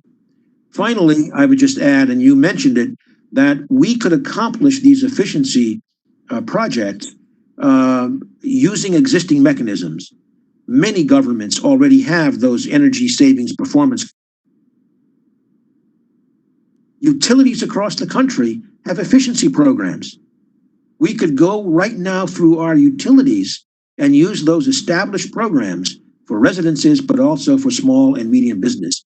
So we have opportunity laying in front of us, which would have tremendous impact economically, environmentally, and for jobs. Thank you very much. Gentleman's time has expired. The chair now recognizes the gentlelady from the great state of Washington, Ms. McMorris Rogers, for 5 minutes. All right. Good morning, everyone, and good to see you from sunny Spokane. I wanted to ask Mr. Powell, certainly the regulatory uncertainty is a big issue right now, and I just wanted to ask if you would speak to the uncertainty that the regulations are putting on our energy industry, whether it is to address the current crisis and to innovate in America for this era of a new clean energy future. So I wanted you to speak to that. And then the specific question was, can federal subsidies, investments, or other financial incentives make up the loss in private investment due to the regulatory uncertainty or the regulatory barriers? Thank you so much for that question, Congresswoman. It's wonderful to see you, and thank you for your long leadership on hydropower, for your co-sponsorship of the leading bill, the Gas with CCS Technology Innovation Moonshot. Really appreciate your work and attention to all of these issues. We cannot underestimate the importance of this regulatory issue. I'll take hydropower, an issue I know is near and dear to your heart. The relicensing of dams is an enormous issue. In many cases, it can take a facility a decade or more simply to relicense that facility. My understanding is up to 1/3 of all of the hydropower capacity in this country, 16 gigawatts of hydropower, is up for relicensing by the end of this decade, by 2030. And a lot of those are the smaller dams. And so especially for a smaller facility, they may just look at that incredibly intimidating relicensing process and say, not worth it. I'm not going to put in the annual requests for a 1-year relicensing, or I'm not going to spend the decades and millions of dollars in attorney's fees to make this relicensing happen. That's 16 gigawatts of clean energy, and it's flexible clean energy. It's clean energy that can come on and off on demand or serve as a sort of a giant battery for the grid in many cases. It would be a tragedy if we lost some large portion of that 16 gigawatts of clean hydropower, and that's just one example of the regulatory uncertainty. To your second question, can we sort of subsidize our way out of this kind of regulatory burden we've put on a lot of the companies? While I'll absolutely acknowledge there's a real valid role for incentives, particularly for early stage technologies, it doesn't matter how strong the incentives are if there's no permission to innovate and to go and deploy that technology out on the grid. Just two quick examples. Duke Energy in the Carolinas, a place near and dear to ClearPath's heart, recently released its annual climate report and actually charted out how it plans to reach a 2050 clean energy future. And as a footnote there, they note that over the next 3 decades, a transition to clean energy is going to require them to build twice as fast as they've built in the last 3 decades. If you look at California, where they're working under SB 100, a rule that they have to get to 60% renewable energy by 2030, that's going to require 2 to 4% of the land mass of California to be used for renewable energy, not to mention all the transmission that's going to have to go into that. If you can imagine all of that happening under the current permitting apparatus, it's just very hard to imagine us moving as fast as we would need to move with the current permitting. And I'm not suggesting that we, sacrifice our clean air or our clean water standards. I'm simply saying that we've got to find a way to have the same protections and do it faster in a more streamlined way. Absolutely. Another area where the Pacific Northwest is leading is in energy storage, and the PNNL, the Pacific Northwest National Lab, is at the cutting edge of battery storage and the R&D around that. But China's threatening to overtake us. In 2019, China installed 520 megawatts of electrochemical energy storage, and their current energy storage capacity is 18% of the global total. What can we do to reclaim our global leadership? And just if you could speak to that in the time remaining. Absolutely. Thank you for that question as well. PNNL is a remarkable facility, and their work on energy storage is absolutely world leading. I think the two things that we need to do are, first, build on the amazing breakthroughs happening at PNNL and actually support them all the way into the market. There was an amazing new technology for grid scale storage, vanadium flow batteries, developed at PNNL, and an early stage company spun out of that called UET, which got some early support from DOE, but because we didn't have a soup to nuts innovation apparatus, which actually helped them get all the way into the market, the company struggled to sort of break through that valley of death. And then, what do you know, it was scooped up by Chinese investors who promised to build the first demonstration projects in China. And suddenly, we're at risk of that technology and IP being transferred over into Chinese innovators as opposed to those here in the United States. The one other thing I'd say is I think we're falling behind in some of these things like lithium ion battery manufacture. I do think we've got an opportunity to catch up, especially with advanced manufacturing, both in lithium ion and in these next generation battery technologies. Yes. Oh, thank you. So we need to innovate, manufacture, and deploy here in the United States. That's great. Indeed. Okay. Thank you. Thank you. The gentlelady yields back. The chair now recognizes the vice chair of the subcommittee, the gentleman from the fine state of California, Mr. McNerney. Mr. McNerney, you're recognized for 5 minutes. Well, I thank the chairman and I thank the witnesses. It's especially good to see you, Secretary Moniz. And I'm glad to see you're using your considerable intellectual firepower to advance the clean energy sector. So thank you for that. The good news I'm hearing this morning is that investing in clean energy can not only lead growth out of the pandemic, but it'll also put us in a position to decarbonize the economy and while generating a good return on investment. This is all good news. So Secretary Moniz, you talked a little bit about offshore and the potential there. Anchored offshore wind is pretty well developed technology. It's cost competitive now, but offshore in deep water is still kind of a new industry, not totally developed. What do you think the potential is for that to become economically viable? And the reason I ask is because the West Coast, there's plenty of wind offshore, but it's all deep water. We can't really rely on anchored wind turbines. And I want to see the West Coast become a leader in wind energy technology, offshore deep water wind energy technology. Right. Well, it's good to see you again, Mr. I think it's often not recognized that much of the offshore deployment in Europe, which is often pointed to, does not have the same challenges that we have in the United States in terms of getting into deep water pretty fast. And certainly, as you said, the West Coast has that in spades. So we need to innovate there in terms of floating platforms. We have had a number of interesting, I think, technologies put forward, but frankly, it's been very hard to get them to the stage of getting licensed and demonstrated the way they should be. We're seeing some progress. And by the way, it's not only on the East Coast and the West Coast, but also on the so-called North Coast in terms of the Great Lakes. So I think this is as I said, I think it's one of the, not just technologies, but it's one of the industries of the future that we need to advance. And in trying to create an industry, that means we need a much more coherent approach.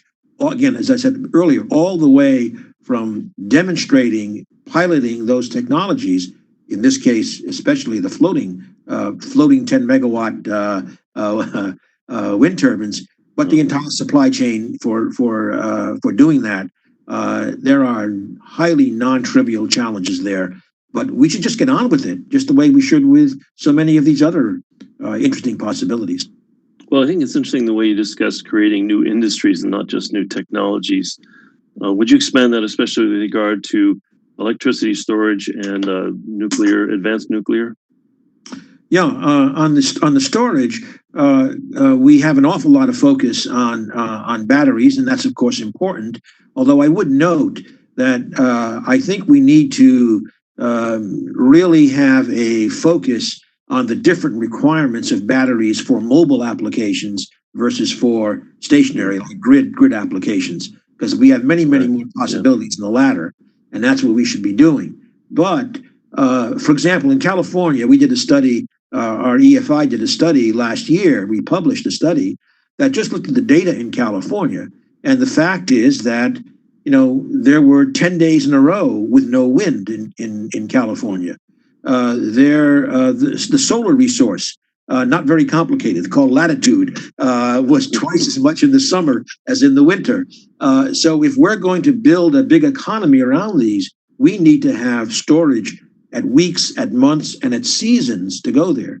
Now, one example of that, as I emphasized, could be hydrogen. And maybe in California, we should be right now prototyping like a big hydrogen hub that serves multiple parts of the energy economy. Turning to nuclear, which was discussed a little bit earlier, I have to say that it's fine to have this uranium reserve, but uranium is not the problem with nuclear. We have other deeper problems in not having some of the manufacturing capacity that we need for nuclear. We need to have that. We need to get the small modular reactors and micro reactors that can be made in factories. And frankly, we have a national security problem. Today, other than using the reserves of enriched uranium that the Department of Energy has, we do not have the capability today to make the fuel of the future for nuclear submarines and aircraft carriers. We do not have the capability right now to make the tritium needed for the stockpile. So we need to take this very, very seriously from multiple perspectives, including the national security perspective, for reestablishing the nuclear supply chain. Okay, thank you. That was a plug for a bill that Mr. Flores and I are promoting on high-assay nuclear fuel. So thank you for that. Didn't know that. Mr. Moniz. I yield back. The gentleman's time is up. The chair now recognizes the gentleman from the state of Texas, Mr. Olson, for 5 minutes. Thank you, Chairman Rush. And guys, I'm at home in Sugar Land, Texas, so the proper greeting for witnesses is howdy, y'all. Welcome. The past 3 months have been very rough here in Texas 22. We've lost a lot of jobs, good paying jobs. Oil prices dropped like a rock in late March, early April because of supply war between Saudi Arabia and Russia. Actually had negative prices. Oil dropped to negative almost $5 per barrel for a couple of hours last month. And so we lost a lot of jobs. And then we got hit by the pandemic crisis, the COVID-19, lost a lot of more jobs. So that means a lot of people back home here right now are worried. Can they keep their power up? Can they pay for it? Will be shut off if they don't pay for it. Will be some sort of hurricane that takes out their power. And as was mentioned earlier, we had 3 named storms already hit the East Coast. More are coming for darn sure. 10 years ago, this picture back home would have been very bleak. But as Mr. Moniz stated, Texas adopted an all the above policy. We used to be just black gold, Texas tea, all oil. Now we are #1 in wind production for the entire country by far. we have an installed capacity for wind of 225 megawatts. That'll power 6 billion homes.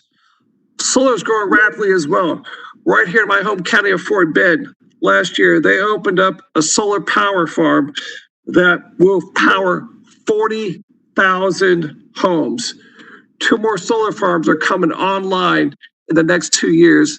And these are state-of-the-art, like the space station, actually follow the sun, not like residential, which is just fixed. So we embrace all of the above and renewables. My first question is for you, Mr. Powell. And my home state is kind of unique in the country in terms of our electricity market. It's completely deregulated. We have no capacity market whatsoever. We have the power providers separate from the power distributors. This worked very well. There's been some rumors about a moratorium coming from DC that interferes with our rights to disconnect people, whatever. And this has always been a state role in the past. I'm concerned about DC overreaching, one size fits all, because as I mentioned, we don't fit all here in Texas. So, Mr. Powell, are you can share those concerns about DC having one size fits all to recover from this COVID crisis and the impact on our energy sector? Well, first, let me say thank you very much, Representative Olson, for your leadership on all of these clean energy technologies, your long championing carbon capture technologies, your support for energy storage. I do think that this is a really significant issue. Clearly, in the depth of the COVID epidemic, it was important for utilities voluntarily and for states to take action and to suspend disconnects, just as utilities often suspend disconnects in the depth of winter when it would be really dangerous to leave people without power at their homes. That said, energy is not free. And if we want large companies to make the really difficult investments to transition over to clean energy over time, we need to make sure that they're thriving and robust companies with strong balance sheets in order to do that. And so when I think about the appropriate role for federal and state responses to this, especially given how distinct the COVID crisis's impacts on public health and on the economy are across states, I think this is much better thought of as an issue that's handled at the state or the PSC level, as opposed to with a single blanket federal approach, because there are such different circumstances in states. And I think if there is to be a federal approach on this, I think, as was discussed earlier by Ranking Member Upton, programs that already exist like LIHEAP, which assist people in paying their bills, are probably a better way to think about a resolution to this than a blanket federal approach on disconnects.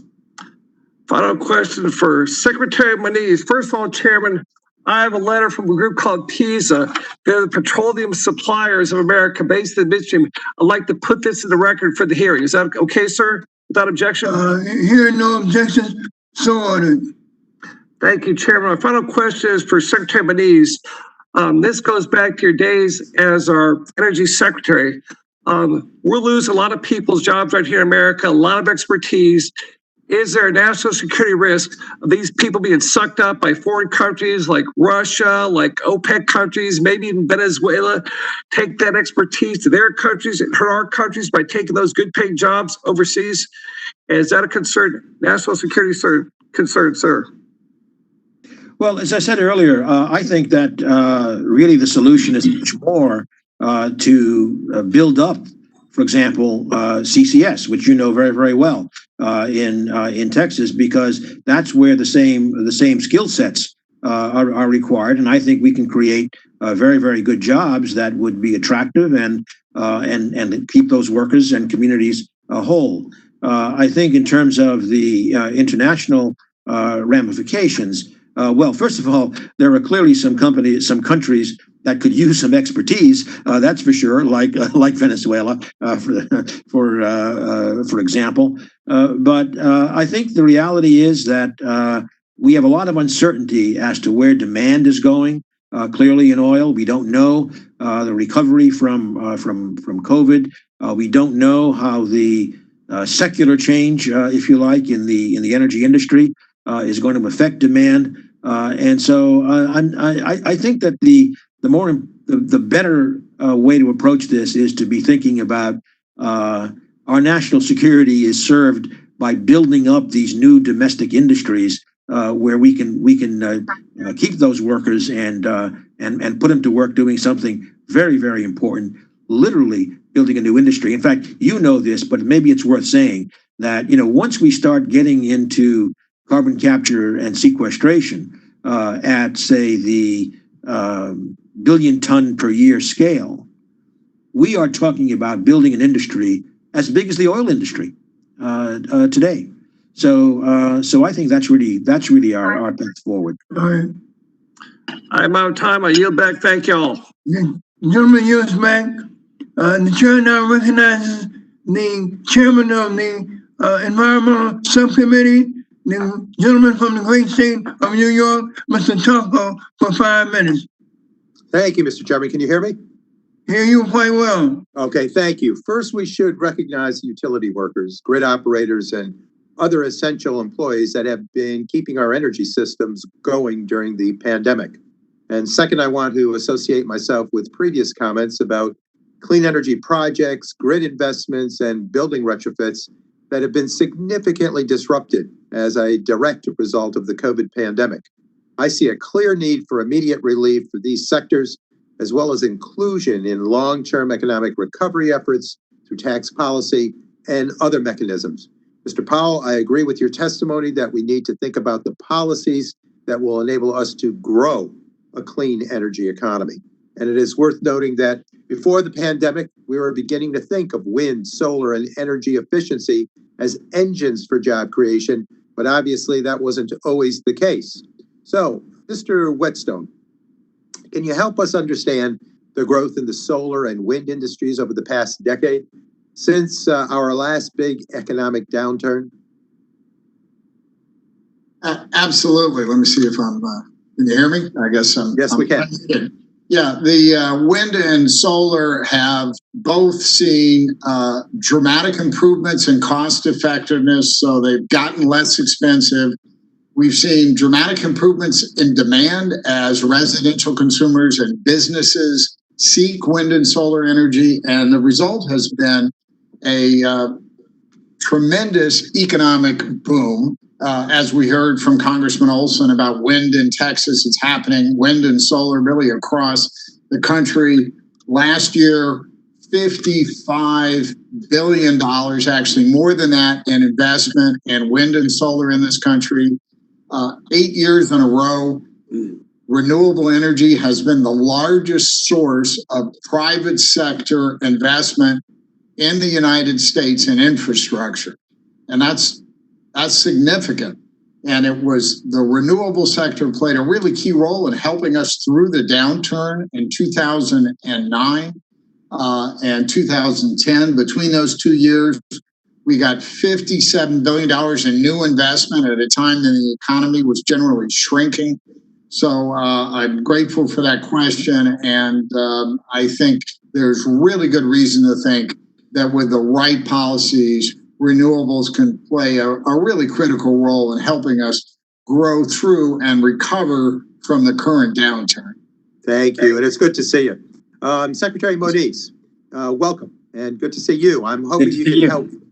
Thank you. I hope you can help us here connect the dots. I recognize that the 2009 Recovery Act was before your time as secretary, but do you have any thoughts on how these investments, whether it was R&D, technology demonstration, loan program office financing, tax incentives, or other DOE programs, how they led to cost reductions and technology improvements that made possible this job creation and economic growth that Mr. Whetstone just described?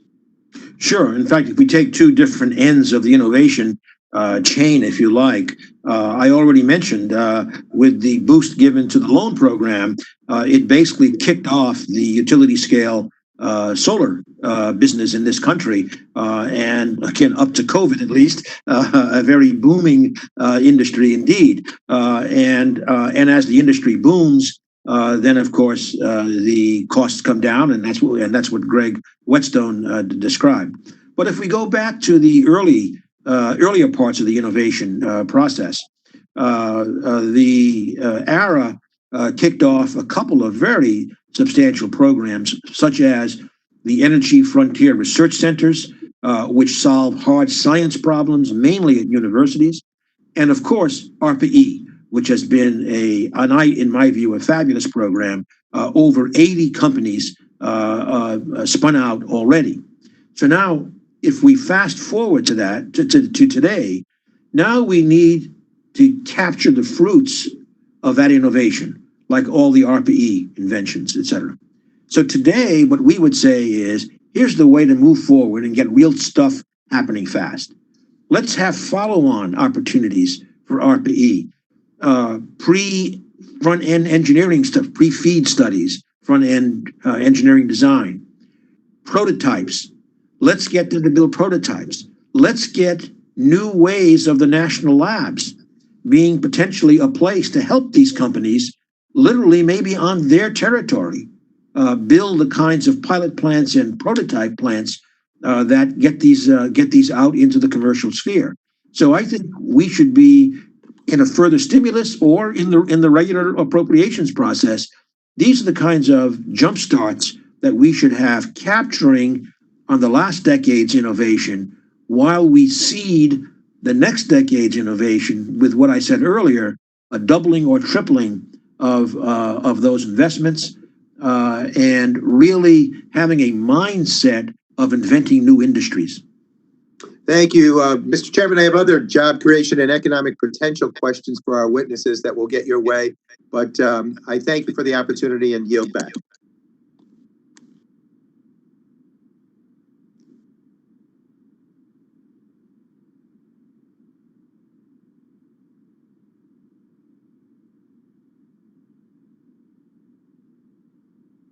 The gentleman yields back.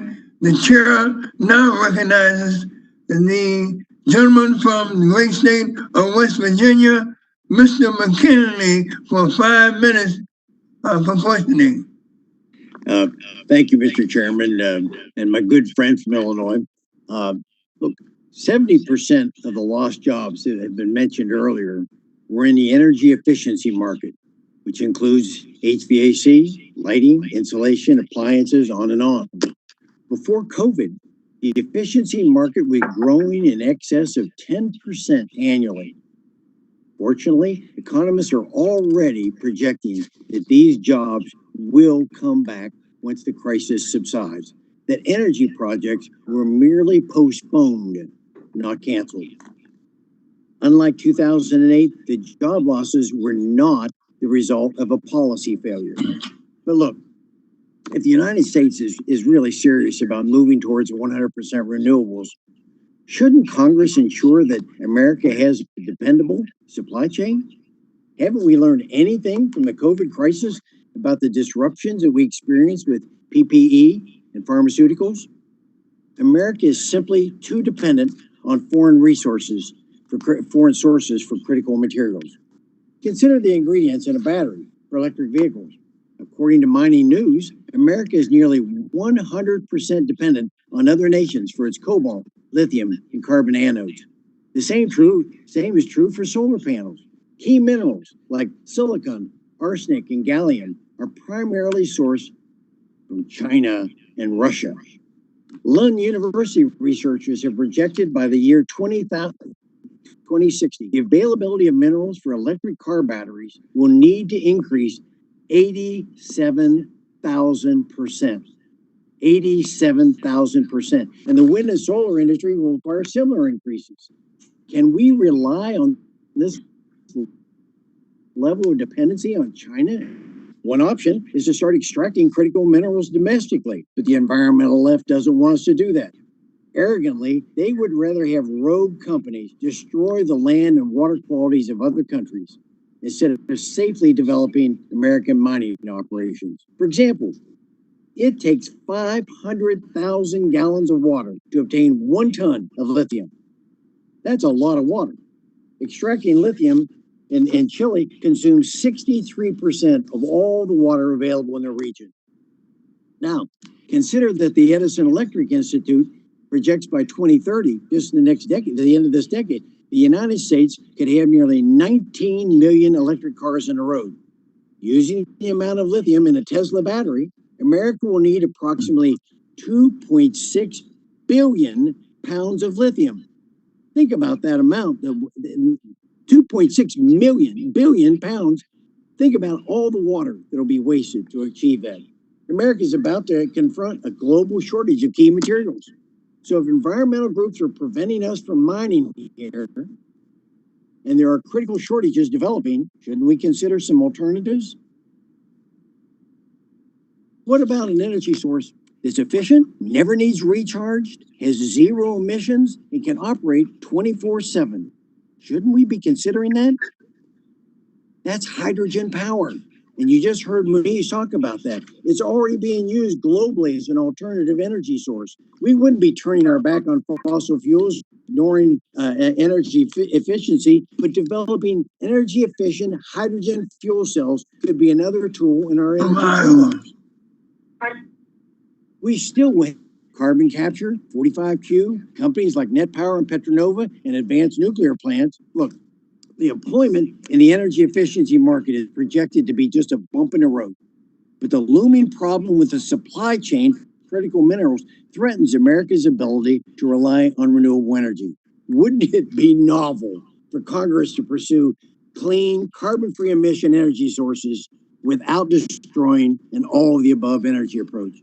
So, Rich Powell, am I correct on it, or have I gone wrong? First, Representative McKinley, thank you so much for your leadership, your fearless leadership on carbon capture over these past several years. I think that the points you've raised about the desperate importance for diversifying our supply chain for these critical and rare earth minerals and materials is very important, finding both domestic supply chains here in the United States and also diversifying globally. Take cobalt alone, we're heavily reliant on the Democratic Republic of Congo for those exports where significant rights violations and awful labor practices are rife in the industry in Congo. And so we need to find either alternative chemistries for a lot of this stuff that are using different materials or alternative sources for a lot of these materials. I certainly agree with you on the hydrogen front. If we could find a way to economically convert our existing fossil abundance, coal and gas in the United States, capture that into hydrogen, capture that carbon, sequester it underground. As you said, we'd have a virtually unlimited source of energy used for multiple applications all around the country, whether those are in transportation or heavy industry or in our power sector. Thank you. Mr. Chairman, I yield back my time. Gentlemen,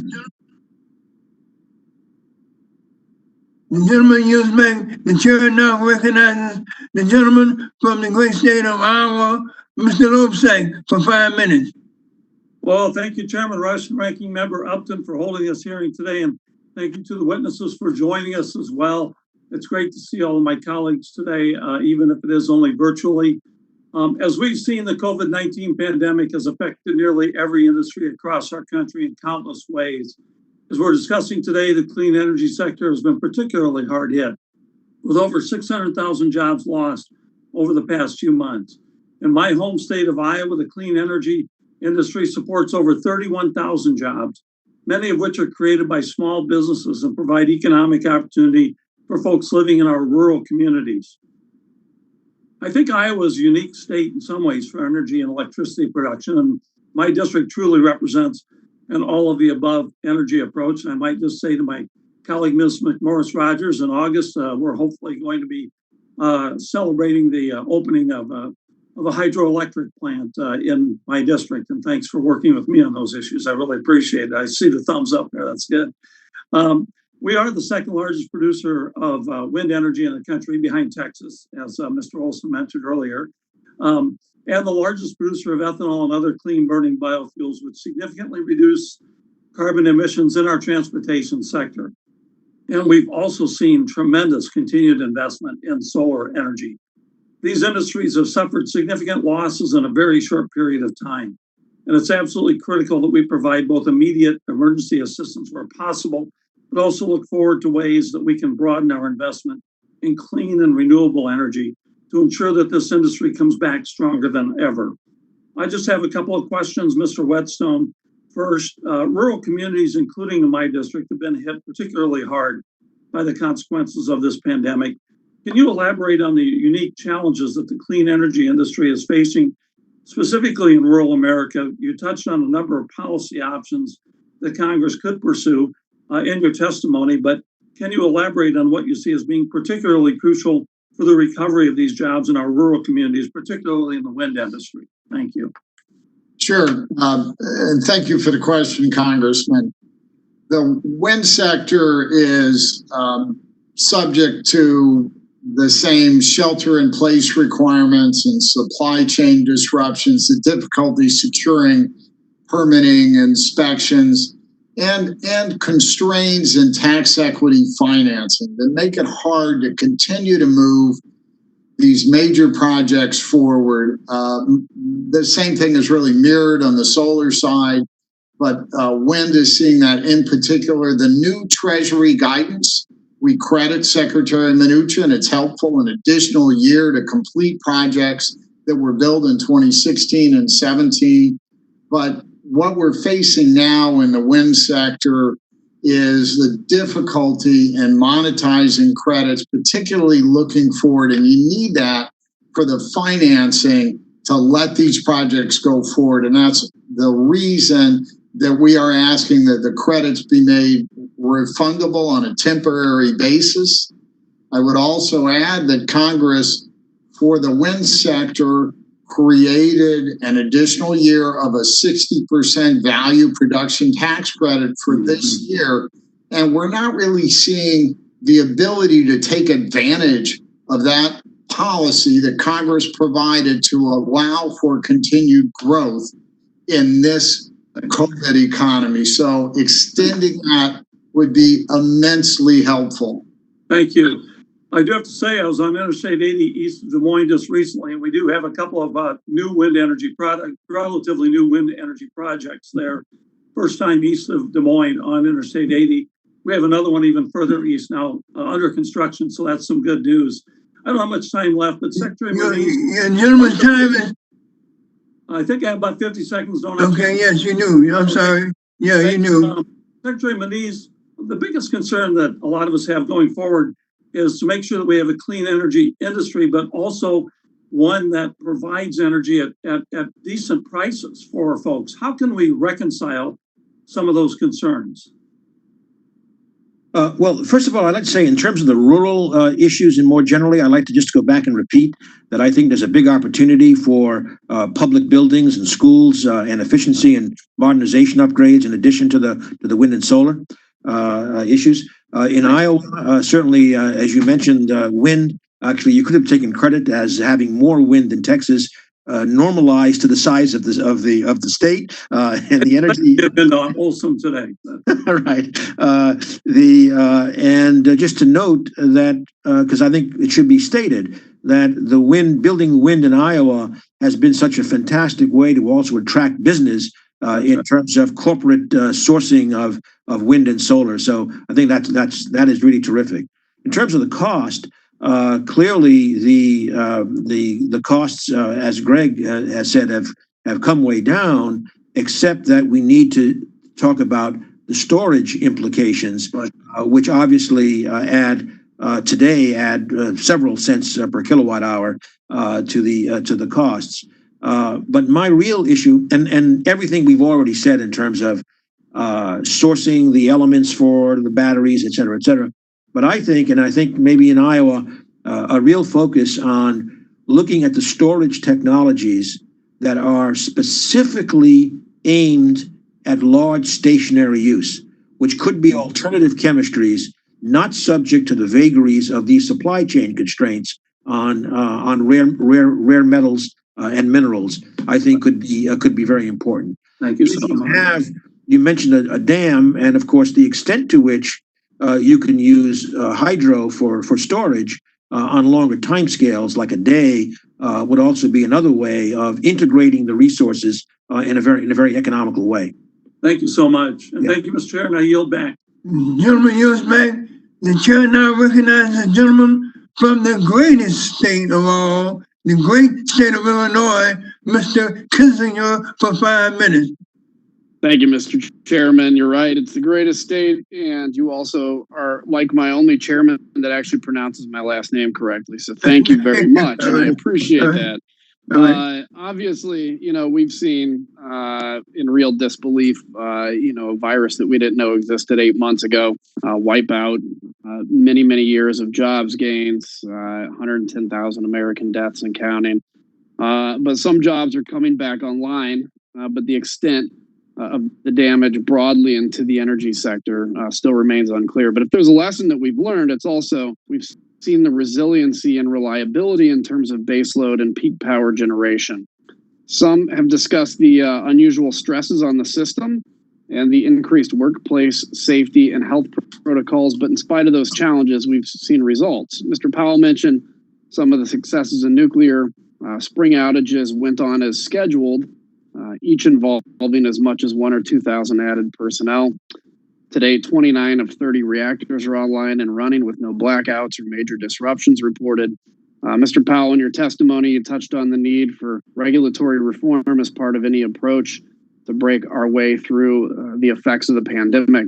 The pandemic's forced regulatory agencies to think of better, less burdensome ways to interact with and regulate industry. During the nuclear refueling outages, for example, the Nuclear Regulatory Commission took steps to make quicker, more efficient oversight decisions, saving utilities time and enabling more efficient operations. So, Mr. Powell, how can we take advantage of these lessons, and should we encourage agencies to make more efficient procedures permanent? Absolutely. And first, Representative Kinzinger, thank you so much for your leadership on nuclear, your sponsorship of the Nuke Act, and just your longtime support for this most vital and important industry, both here in the United States and for its implications for our role around the world. I think that's a terrific suggestion to find the best of the places that we were able to streamline and make more appropriate that regulatory burden and find ways to permanently institutionalize changes like that, as opposed to sort of backsliding to business as usual going forward. Every additional and unnecessary, a piece of paperwork or our regulatory burden can have, thousands or even millions of dollars of impact on the operating expenses of an industry. And for a lot of these clean energy technologies like nuclear, that's very material to keeping plants up and running and active. So what other regulations can be addressed, besides NEPA, or what other guidance or clarity can the federal government provide? So, for instance, I support the security-minded goals of the administration's recent bulk power executive order, but I can appreciate concerns about lack of clarity or guidance so far. So do you agree that more clarity is needed with the executive order, or maybe another issue comes to mind along that lines? I do think some more clarity could be needed there. Obviously, there are significant concerns with the import of some of these components from China, and it appears that perhaps malware was found in some of these components. So certainly there's an issue there, but we don't want that again to overreach, right, and add unnecessary additional regulatory burden to the industry. The other one I'll point to that the administration just took action on, or an independent agency, the International Development Finance Corporation, just took action on, was updating its guidelines about what the DFC could finance and export. As you know, the Development Finance Corporation is a relatively new agency built out of the old OPIC, Overseas Private Investment Corporation, that you all greatly expanded in the BUILD Act of 2018. So it's now a $60 billion authority with the ability to both do financing and direct equity investments in American projects abroad.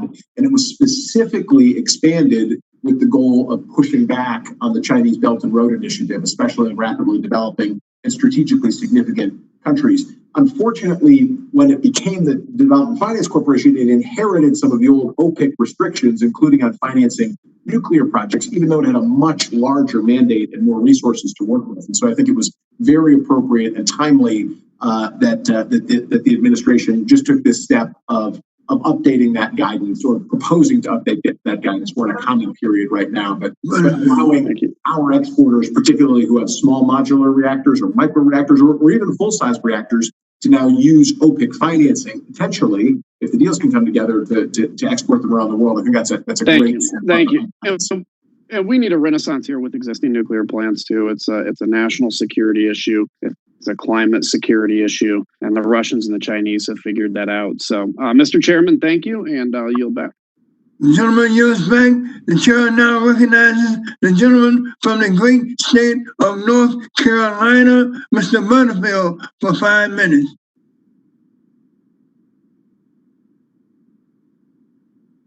Thank you very much, Mr. Chairman, for convening this hearing today, and thank you for all that you do for our committee.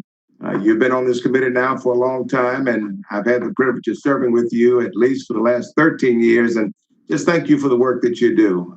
This virtual hearing today has just gone without a glitch. I'm very proud of our technology and hope that we can continue to use it as long as we need to use it. Thank you. Greetings to all of my colleagues. All of you look good. I hope all of you are well. Mr. Chairman, we in North Carolina, just like you in Illinois, we are holding up, but we are still feeling the impact of COVID-19 in our state. As of this morning, 1,200 deaths, and that number is climbing every day. The pandemic has impacted just about every facet of our lives, including those that supply the electricity and the natural gas that we use in our homes and our businesses. I represent a rural district like many of you on this call do. I represent a rural district in my state. The majority of my constituents get their power either from rural co-ops or municipally owned utilities. And so today's hearing may not be the ideal forum for this discussion, but as Mr. Pallone mentioned in his opening remarks, municipal owned utilities have been adversely affected in a big way during this pandemic. And I would be remiss not to mention that the municipally owned utilities in my district are no different. As factories and small businesses have shuttered, revenues have drastically reduced. Meanwhile, some costs have increased for municipalities and high rates of utility bill delinquencies have occurred during this period. Why? Because of extreme job loss. These utilities have been shut out of the coronavirus relief fund, and they can't borrow money. They cannot borrow the cheap money that's available for operating costs. I know many of you are hearing this from your guys as well. I hear from mayors, I hear from municipal officials every week with concerns about how they're going to keep providing services as the pandemic continues. So I want to associate myself with Mr. Pallone's remarks. I encourage this committee to continue working towards helping municipally owned utilities and the people struggling to pay their bills. Now, as we've heard today, the energy sector has suffered, along with every other sector of our economy. The study mentioned in Mr. Whetstone's testimony indicates that clean energy jobs in my home state have been hard hit, with over 27,000 jobs lost over the past 3 months. Specifically, the solar industry in our state and my district have been hit very hard. And so I want to thank you for your testimony today. And Mr. Whetstone, I want to just ask you very quickly, I'm going to go back and look at my time, 2 minutes remaining. Mr. Whetstone, in your written testimony, you wrote that projections show 32% less distributed solar will be installed this year. Can you please talk more about the pandemic's impact on the solar industry and the unique impact on distributed solar? Thank you for the question, Congressman. Happy to do so. It's a difficult situation. There is no question that while the entire renewable sector has been impacted, distributed solar has been hit particularly hard. Shelter-in-place orders, work stoppages have made it very difficult to continue existing work, to secure new work, residential solar, going to people's houses, to put new solar on the rooftop is harder to do. Folks are less receptive, and it may not be allowed under shelter-in-place requirements. We've seen a lot of planned installations that have simply halted. This is really the critical reason we're asking for a delay in the phase down of the renewable credits. 2020 has really become effectively a wash for many providers of distributed solar because of COVID-19.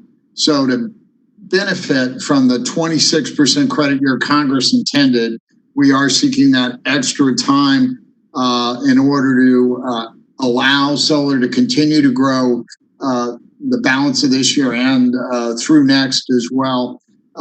We are seeing the potential, I do want to mention as well, for wind to come back to pick up as well with an extension. And I just want to mention energy storage, which has such tremendous potential for growth. If we can get a credit there as well to really match the growth trajectories we've seen at wind and solar. Happy to work with your office and this committee.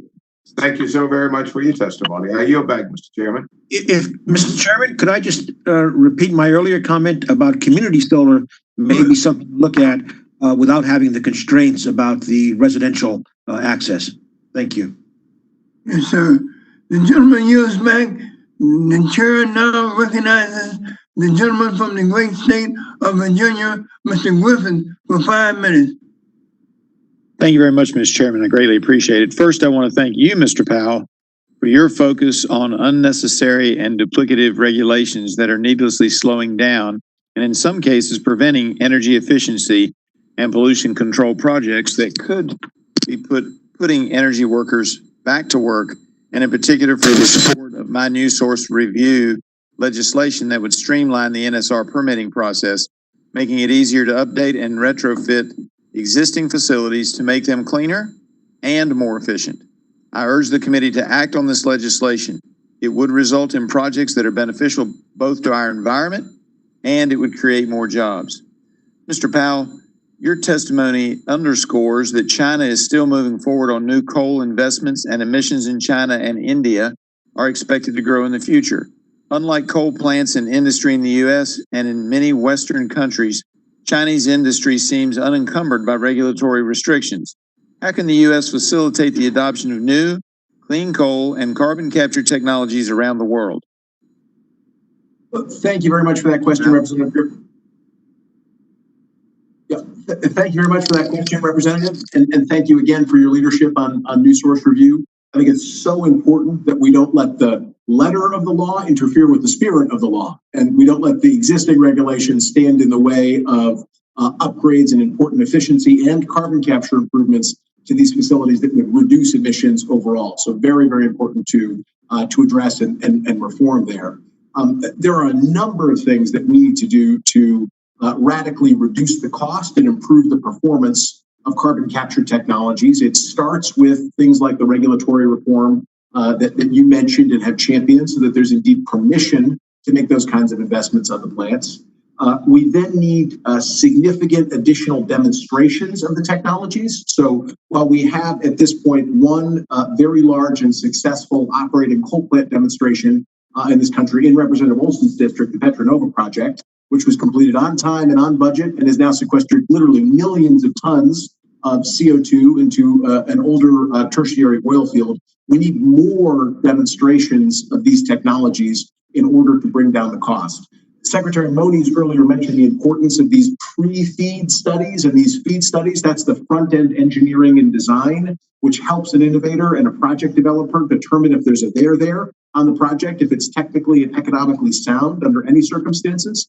And we've just funded a generation of those at the Department of Energy, 9 in total, on 6 new coal and 3 new gas projects. But that's just the beginning of the journey for those projects. So they're going to need further support in public-private partnership from the Department of Energy to get those projects up and built. And then once we have more demonstrations, once we know that it works and we've brought that down to the level where a direct cost share is no longer as important, but where incentives could take over instead, that's where I think the very wise 45Q tax incentive that y'all enacted in 2018 stands to come in and shoulder a lot of the heavy load. And so let those projects and industries learn by doing and start to expand. And I was very heartened to see as sort of in the first leg of Leader McCarthy's climate package on carbon management, that a proposal for a permanent 45Q tax incentive at the same level for existing coal and gas facilities, and actually even at a higher level for direct air capture facilities was an idea put on the table. And I think it ought to be an idea that's in strong consideration. And I appreciate that. Let me switch to Secretary Moniz. Secretary Moniz, you know I appreciate your concern for what's happening in Central Appalachia, and my district includes part of that in the what's happening to the workers there. And you've always been so good to try to look out both for the future, but also to be looking out for cleaner energy.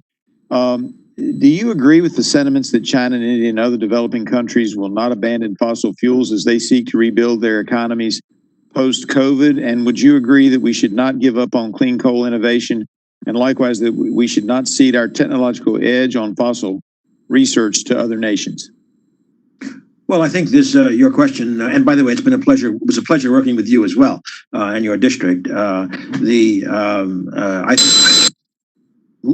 think you've already raised the key issue, which is that we need to get CCS, and I think Rich Powell really said it, and I said it earlier in a different way.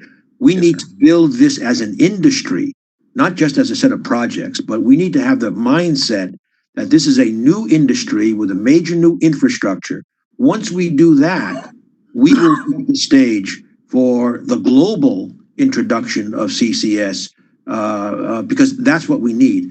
And Mr. Secretary, if I might, I'm just going to point this out. It's a new technology. MOVA Technologies panel-fed filtration system technology is going to the next step. It's gotten through the first phase.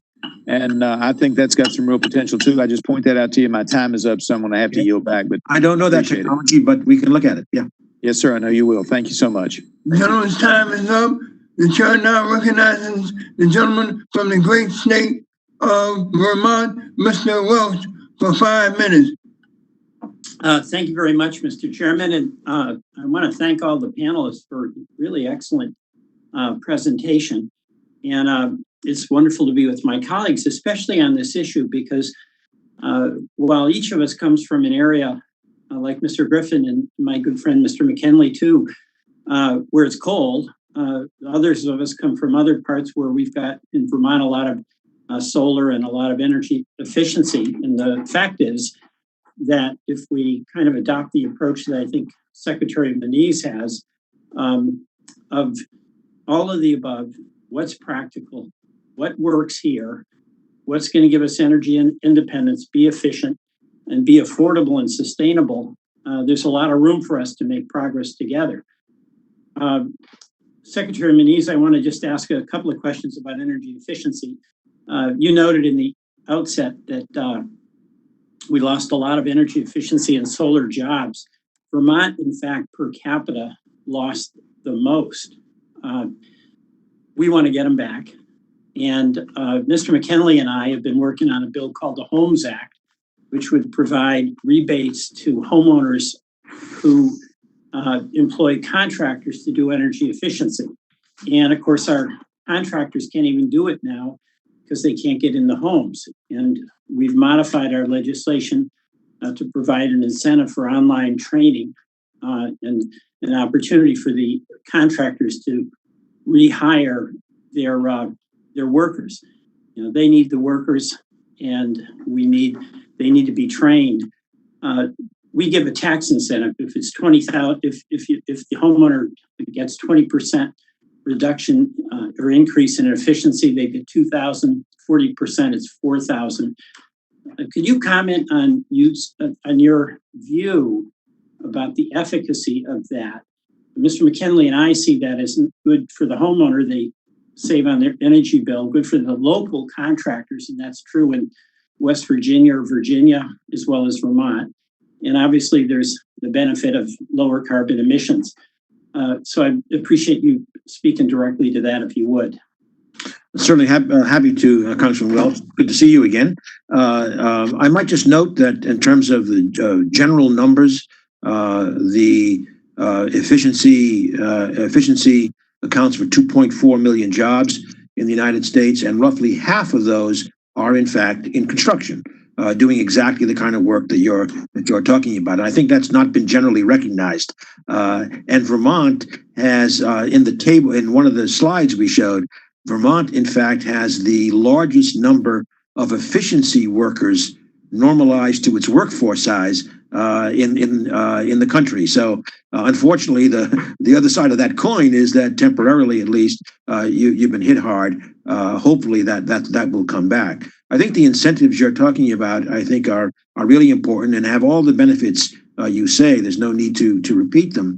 I would just add that I would urge that, again, thinking about also broadening the program to be able to include some small businesses and public buildings, for example, because that may be where, if there are lingering constraints on getting into homes, then those are places where there's lots of time during the day without significant occupancy, and so still with appropriate social distancing. I think those jobs could go on now. So I certainly agree with the focus on homes, but as long as those remain a little bit constrained, maybe we should open the aperture and do the same kind of good work. Yeah, excellent suggestion. One other question. I saw that BP did a write-down of its assets, anticipating a protracted lower price of oil. And in their announcement, they really are making a commitment to try to move into a new non-oil-based or non-fossil fuel-based economy. What role do you see the major oil companies playing in this energy transformation that we're discussing today? I think that I don't know the details of that write down, but I saw I think it was $17 billion being written down. And I might add to that the announcement a little while ago about Shell reducing its dividend by 2/3. That both of those say to me, yeah, they're not looking near term. They're looking at structural change. So in that context, the way I see it, and I know this is controversial, but the way I see it is, it's all about coalitions. And we need the biggest tent coalition we can find to move as fast as we can. Frankly, the energy companies have to be part of that coalition for us to move as fast as we can. So Shell and BP, having mentioned those earlier, as well as American companies, Exxon, Chevron, ConocoPhillips, Occidental, they were all part of a Vatican convocation that I was part of last year.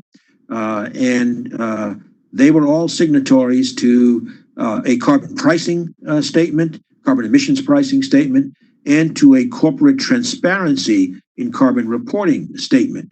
So I think the issue is now we have to get beyond crawling the talk to at least walking the talk and eventually running the talk, so that they can be part of the solution. And I think that's what we need. Secretary, I yield back. Thank you. Gentleman yields back. The chair now recognizes the gentleman from the great state of Ohio, Mr. Johnson, for 5 minutes. Well, thank you, Chairman Rush and Ranking Member Upton, for holding this important hearing today. And thanks to our witnesses for being with us as well. Mr. Chairman, I've asked for a June 16th, 2020 letter from the American Exploration and Production Council to the chairman and Republican leaders to be entered into the record. Hearing no objections, so ordered. Thank you, Mr. Chairman. You know, the American Exploration and Production Council represents independent oil and gas producers around the country, including here in eastern and southeastern Ohio.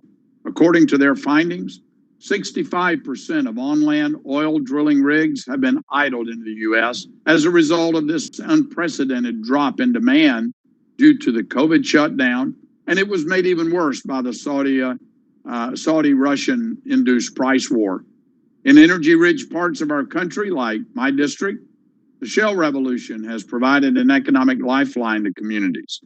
But according to data from the American Petroleum Institute, Ohio has seen the largest year-to-date drop in natural gas production in over 6 years. However, I'm proud that through this crisis, Congress remained responsive. In fact, many of us on this subcommittee worked together in a bipartisan way to soften the economic blow. We urge the administration to utilize the Strategic Petroleum Reserve, keep PPP and Main Street lending open for oil and gas producers. And we push the Trump administration to get the Russians and Saudis to knock it off. Fortunately, we're seeing signs of a rebound. We can't look backwards now, though, and this is certainly not the time to exploit a crisis to advance extreme Green New Deal type policies. Our competitors and our adversaries are watching. China, Russia, Iran, and others are looking to chip away at the dominance we've achieved over the past decade due to the shale revolution, rising LNG exports, reliable coal reserves, and cutting-edge nuclear generation technology. Renewable energy and other innovations have their place, and I don't deny that. But we can't lose sight of what will remain the backbone of America's global energy diplomacy strategy going forward. So let me start with Mr. Powell. Mr. Powell, whether it's LNG, being an oil net exporter, or in your area of expertise, taking the lead in cutting-edge nuclear technology and other advances, what are some of the consequences if America were to lose its seat at the head of the table in global energy competition? And provide some examples if you could. Well, thanks very much for that question, Representative Johnson. Very good to see you again. It's a vital issue. You know, I think when we saw in the midst of this crisis for the global hydrocarbon industry, for global oil and gas, the ability now for the United States to go and become a real broker in the global resolution, as opposed to a supplicant to countries like Saudi Arabia and Russia, a position that we were in before we became again a net exporter of these commodities, is just a completely different position for our country and implies a completely different security and geopolitical posture around the world. And imagine this had been a crisis on the other side, extremely high oil and gas prices, which would have an impact less on the oil and gas industry, but on consumers and the economy around the country. Having that seat at the table when the position is reversed, as it surely will, right? So we think about these oil and gas prices in the near term always as whatever it looks like, but remember, these things will swing back. Having that seat at the table is just so important. Having that seat at the table as well on nuclear energy is extremely important. We should remember that the world will build more nuclear energy. So it's simply a choice about whether they'll build American reactors with all of our safeguards and with all of the security and long-term economic association and diplomacy benefits that brings, literally centuries-long relationships with those countries. Well, let's dig into that a little bit. You know, one of our chief competitors, China, you just mentioned, continues to invest in developing advanced technologies, including nuclear and energy, other energy-related areas. So what can the Department of Energy and Congress do better to partner with American innovators and energy producers to get burdensome regulations out of the way and work to maintain America's global leadership in this space? So first, we need to think very strategically about the many countries with whom China has a Belt and Road Initiative relationship, that it's not already building nuclear, but that are interested in nuclear, and see those as kind of target states, right? The ones where, especially we already have existing nuclear agreements or could soon have nuclear agreements, and think strategically about how we could take a whole of government approach that combines the resources of our State Department and economic diplomacy with, as I mentioned earlier, the Development Finance Corporation, the Export-Import Bank, our Department of Energy, and all of its resources. The recent Fuel Working Group report recommended that we ought to reinstall at a White House level a senior official responsible for global nuclear trade that would sort of quarterback all of those different resources. And I think that that's an excellent suggestion. And I hope the administration moves forward with that expeditiously. Okay, well, thank you. Mr. Chairman, I yield back. The gentleman yields back. The chair now recognizes the gentleman from the great state of Oregon, Mr. Schrader, for 5 minutes. Thank you very much, Mr. Chairman. Really appreciate you having this hearing and the attendance here, getting everybody once again together and talk about something other than COVID-19, which is kind of nice. Although, again, take advantage of the crisis, there is an opportunity for us to do some things and redirect our efforts, particularly in the energy sector going forward. Mr. Powell, you talk a little bit about in your testimony about some concerns with regard to some of the well-meaning activists in the renewable energy sector and being 100% renewable and the practicality of that, the practical effects of that. When the wind isn't blowing and the sun isn't shining. Can you elaborate a little bit on that? I can. First, thank you very much for that question, Representative. It's an important issue and shouldn't be overlooked. We have a power sector that needs to run 100% of the time. And right now, we have a very limited ability to store electricity over periods of time. This is not a commodity like milk, for example, where we've got sort of refrigeration and you can consume milk several days after it's produced by a cow. It literally needs to be produced in virtually the same second that it's consumed somewhere else. Energy storage is starting to change that game. But even all of the progress we've made on energy storage in the past decade would store, seconds or minutes at most of all the electricity produced in this country. So we would need to go so much further. And that's why we need to have, in addition to variable and intermittent renewable energy, we need to have flexible renewable energy like hydropower or geothermal. And we need to have other flexible zero emission resources like coal and natural gas with carbon capture and advanced nuclear technology that can ramp up and down. Well, we're very big in Oregon and all those renewable areas. We have very vibrant hydro, burgeoning geothermal, and certainly working like everybody else in the country on wind and solar, but want to make sure the light switch goes on at the end of the day. And also being in Congress, I've learned that for a lot of my colleagues around the country, their whole economy is driven by the fossil fuel industry. And it's made me pause a little bit in my absolute righteousness with regard to renewable energy. And and you commented, I think, in your testimony a little bit about how if we want to get emissions down, we got to get global emissions down. I hope and pray we do our part in the United States, but we need to get China, India, others. Do you see them abandoning a coal strategy at all? I mean, we've had other testimony before us where there are a lot of coal plants still being built overseas. There sure are. If you take a look at China, so I think I mentioned in my testimony, is part of their stimulus package. They've already greenlit 8 gigawatts of new coal plants, which is really substantial. It would be sort of equivalent to 20% of the U.S. coal fleet today. They've got somewhere between 100 and 200 gigawatts of additional coal plants in pipeline domestically.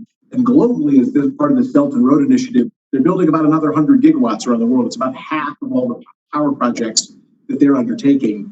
About 10 million people work in the coal value chain in China. So, for perspective, that's about 1 in 100 Chinese are in some way connected to that industry. So it's very hard to imagine them abandoning the coal industry. And I think what we need to be thinking about are what are the ways that we could develop the technologies here that would allow them to keep using that resource, which they're very likely to use. A lot of those coal plants are brand new. The average age is 11 years old in China. To keep them using that technology going forward and not abandoning all those people and workers, but do it in a way that brings down or even eliminates the emissions. Well, that's what we're trying to do here, actually. I'm working on a bill with Representative McKinley from Coal Country about, what is the future of American energy independence. And Secretary Moniz, I know you've been very active in the all of the above approach you've talked about. I think in your testimony, you talk about coalitions that need to be built. You can't just talk the talk, you got to walk the walk. Well, Rep. McKinley and I are trying to do that. We're trying to take an all the above approach in a piece of legislation I think you're familiar with, that the goal is to get all our power plants in the United States of America down to near zero carbon emissions, reduce those emissions by 95%. David and I are rolling the dice a little bit on our own states and the energy sources we have and trying not to prejudice the discussion by eliminating one energy source. Rather, like you all have talked about, making huge innovations in technology to get carbon sequestration real. I've talked to some members of my committee about capturing carbon from the atmosphere, some game changers here. Could you comment on some of the outlines of the legislation that David worked on, please? The gentleman's time has expired. The chair now recognizes the gentleman from my neighboring state, the great state of Indiana, Mr. Bouchon, for 5 minutes. Well, thank you, Mr. Chairman. And I want to say that recently I attended orthopedic surgery practices opening of their new solar arrays. And and they are now energy net neutral. So it's good to see healthcare providers lead the way on clean energy generation. Mr. Powell, I want to pick up on the innovation theme raised by you and others today as it applies to the resiliency of our energy systems. This committee has stressed the importance of having a reliable and resilient grid, and perhaps nothing has showcased that importance more than the COVID-19 pandemic. While every industry wrestles with the unique challenges of working remotely, our energy workers have continued to keep the lights on and the TV streaming services shows running with no major disruptions. One other key principle to a resilient grid that we've talked about for a number of years has been the need for a diverse fuel source, all of the above approach, which we've talked about today for our energy generation. This is important for addressing all the potential hazards that may impact the reliable, affordable delivery of electrical power in the United States. One of the risks the nation faces as it turns away from coal generation is the loss of key capabilities to other nations, as we've talked about, as they continue to use coal power to build and grow. And by doing so, we risk losing the skills base and jobs in relevant high-end combustion and emissions control technologies, such as carbon capture.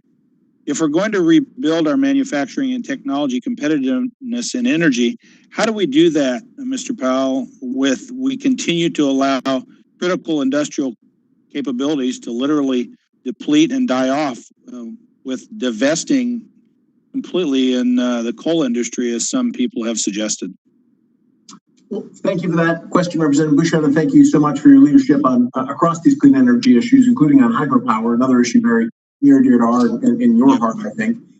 This issue of skills and workforce is just so important. If you talk to the folks at Southern Company about the difficulty they had in identifying workers with real special expertise like high energy welding to build the 2 new nuclear reactors in Georgia, you get a sense of what happens when you allow some part of your industrial and construction expertise to atrophy in your workforce.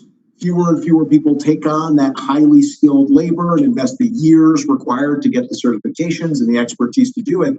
And then soon you find yourself in a position where either that labor is completely unavailable or it's so expensive that it actually makes the projects very, very difficult to undertake. And so continuously, exercising, frankly, and building that muscle mass, maintaining that muscle mass by finding a way to develop those projects here in the United States so that we can then export them around the world is very important. And that's why we support things like demonstration projects for these new advanced coal technologies, or like a permanent extension of 45Q tax incentive that would bring on generations of these technologies.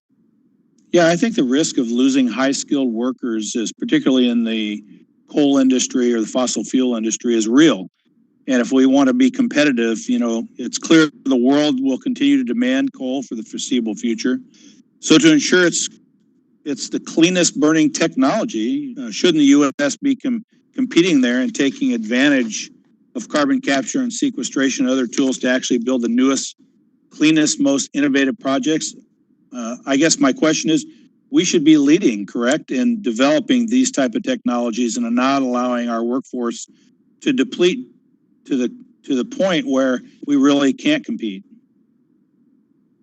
Of course, we think that while it's very important for the United States to reduce its own emissions, the climate math is daunting, right? And globally, we need to bring down those global emissions. Really, the highest and best use of the U.S. power grid is almost as a test bed for all of these different resources, so that we can be innovating the technologies, so we can be maintaining the workforces and the experts who can then go and fly around and provide technical assistance around the world in making these retrofits and developing their own clean energy grids and retrofitting their own existing grids. Well, thank you very much. Mr. Chairman, I will yield back. Chair, thanks the gentleman. The chair now recognizes the gentlelady from New Hampshire, Ms. Custer, for 5 minutes. Unmute your mic.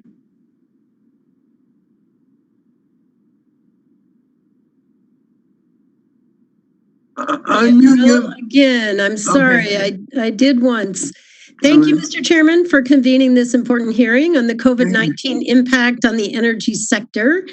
Clean energy jobs are good for our local communities, our economy, and our planet. And more than 17,000 Granite Staters are employed in clean energy jobs that can't be outsourced, and many of them are in our rural communities.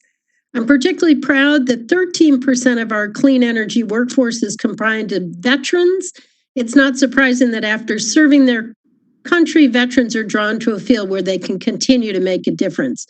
But unfortunately, we know that COVID-19 has had a tremendous impact on clean energy jobs. At the start of the month, I held a conversation with my colleague Chris Pappas with more than 30 clean energy groups. We were distressed to hear that nearly 2,000 Granite Staters have lost their jobs in this industry because of COVID-19. And while this is a challenging time, I also believe it could be a moment of opportunity to double down on our efforts to create green jobs and cut greenhouse emissions. Earlier this year, I unveiled a clean energy agenda which highlights a number of bills, most of them bipartisan, that Congress can address this year to promote clean energy in America. It's imperative that we continue to focus on these solutions as we move forward. Secretary Moniz, in your testimony, you described clean energy jobs as an economic powerhouse. Can you describe why these jobs have such an impact on local economies and global emissions? Well, thank you, Ms. Custer. The first fact, again, I'll just repeat, is that we saw for 5 years that the energy sector generated jobs at twice the pace, actually a bit more than twice the pace of the economy as a whole. So they were, there's high leverage here in terms of job creation. Secondly, as you said, many of the jobs, particularly certainly efficiency issues, efficiency upgrades around buildings, et cetera, a lot of the solar jobs, et cetera, these are by definition local jobs supporting typically some small to medium-sized businesses. So I think they are great engines again for kind of the fabric of the state's economy there. So I think those are all very, very, very important. I'm sorry, please go ahead. Go ahead, maybe we'll get to it. In your April 3 op-ed in The Hill, you touched on the need for a stimulus program built on an energy jobs coalition to focus on energy infrastructure modernization and job creation. And one facet, and you've referenced this today, updating energy efficiency in public buildings like schools and courthouses. How would this type of stimulus help, and how would it make a difference as we recover from COVID-19? Well, again, the work itself would help in help the environment with less energy use, help the economy, help the bills. Who's paying those bills? In that case, the public paying those bills and generate jobs.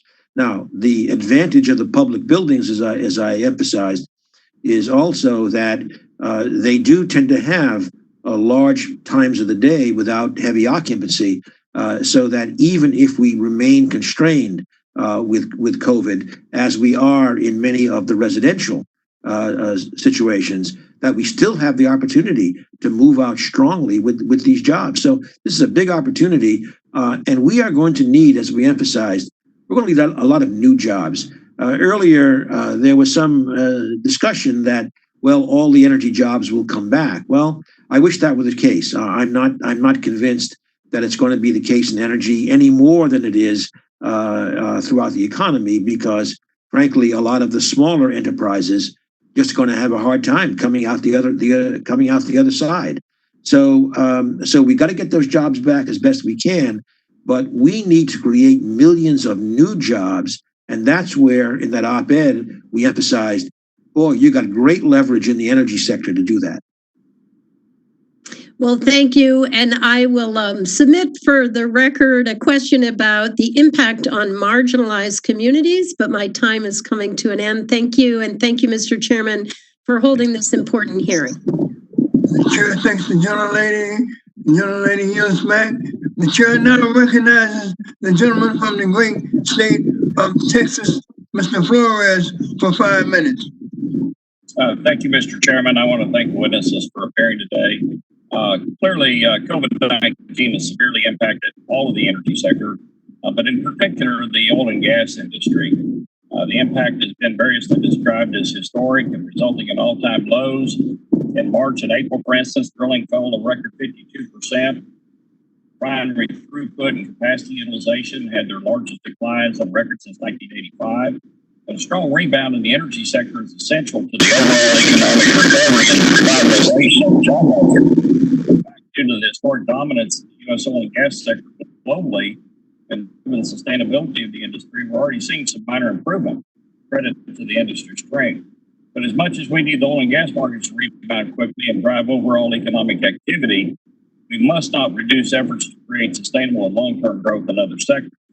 Specifically, we must aggressively support innovation and private sector partnerships, regain U.S. dominance in the nuclear energy industry, the only green baseload energy source in this country.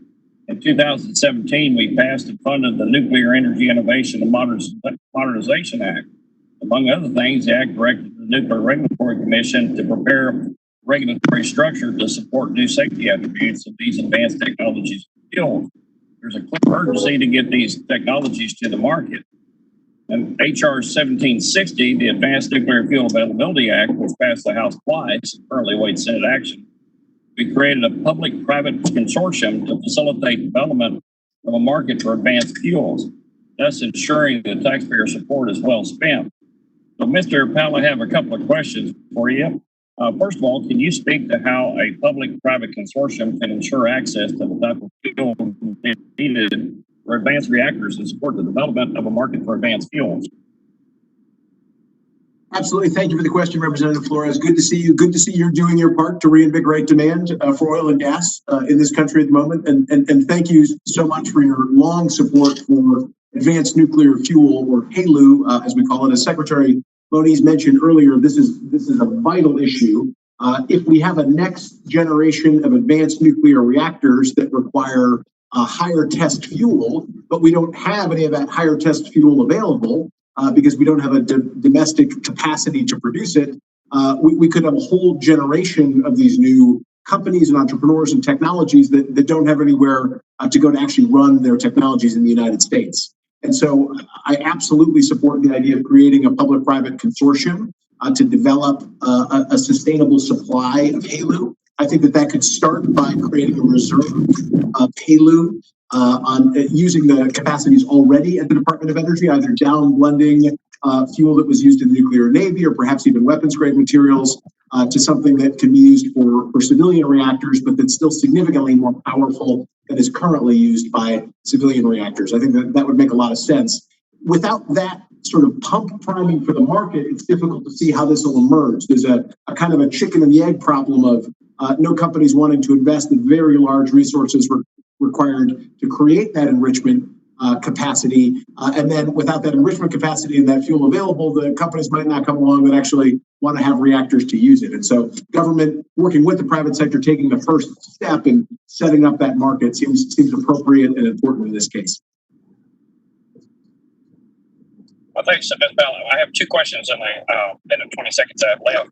The second question is if our objective is to build new nuclear power infrastructure,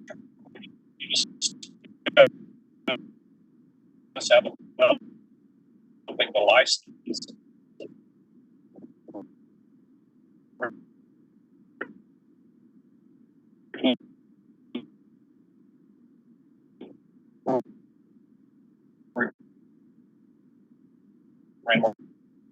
Mr. Flores, you're breaking up. Now, rather than later for these advanced technologies, the fuel infrastructure and the transportation. Mr. Flores, you're moving up. He's going to yield back the balance of his time.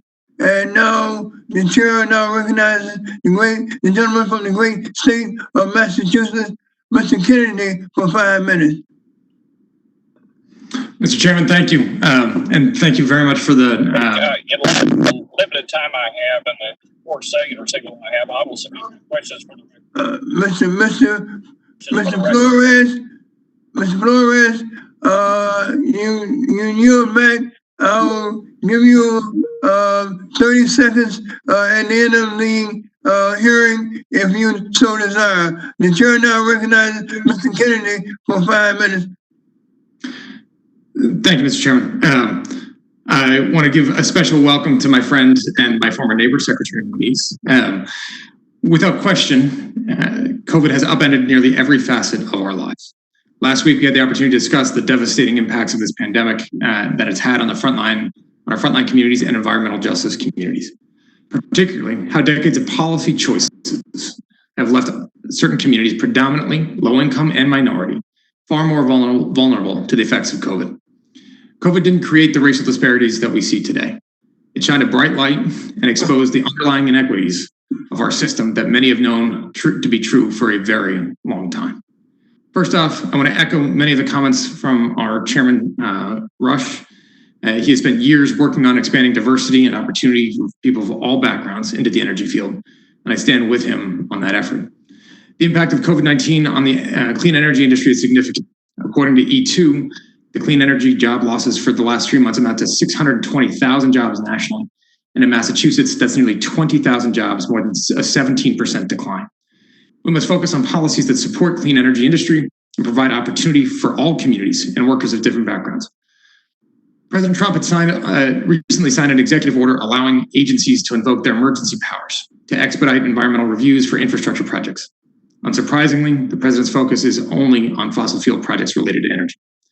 I think we can all agree about robust environmental reviews are important, perhaps even more so on projects that impact pollution and carbon emission levels in the middle of a pandemic that attacks the respiratory system. Last week, the administration finally released a long-awaited environmental impact statement for the proposed Vineyard Wind project. The Vineyard Wind supplement highlights a recent report by the American Wind Energy Association that describes recent developments in the offshore wind industry and analyzes the potential future economic impacts of the industry. The report lists over $1.3 billion in announced domestic investments in wind energy manufacturing facilities, ports, and vessel construction in the Atlantic states. The report also analyzes two scenarios, a base scenario and a high scenario, for economic impacts associated with wind energy development through 2030. These scenarios estimate the jobs, the output, and the value added associated with product development, on-site labor impacts, turbine and supply chain impacts, and induced impacts. The offshore wind energy economic and environmental and employment impacts would be concentrated in Atlantic coastal states, but would also generate impacts in other parts of the United States as well. Under the AWEA base scenario, offshore wind energy development would support $14.2 billion in output, $7 billion in value added, and approximately 45,500 jobs by 2030. And so I wanted to ask Mr. Secretary to begin, do you believe that COVID will affect these numbers, and if so, how? I actually believe that if we put our minds to it, that we can overcome COVID and build this new industry of offshore and the entire supply chain. And by the way, as you know very well, in New Bedford would be an example of a city that's looking very, very much to build that infrastructure, supplying the offshore. So I think that this is an area where we do not have to be hostage to COVID, but we should be investing right now in the innovation and supply chain buildup that we will need for this new industry.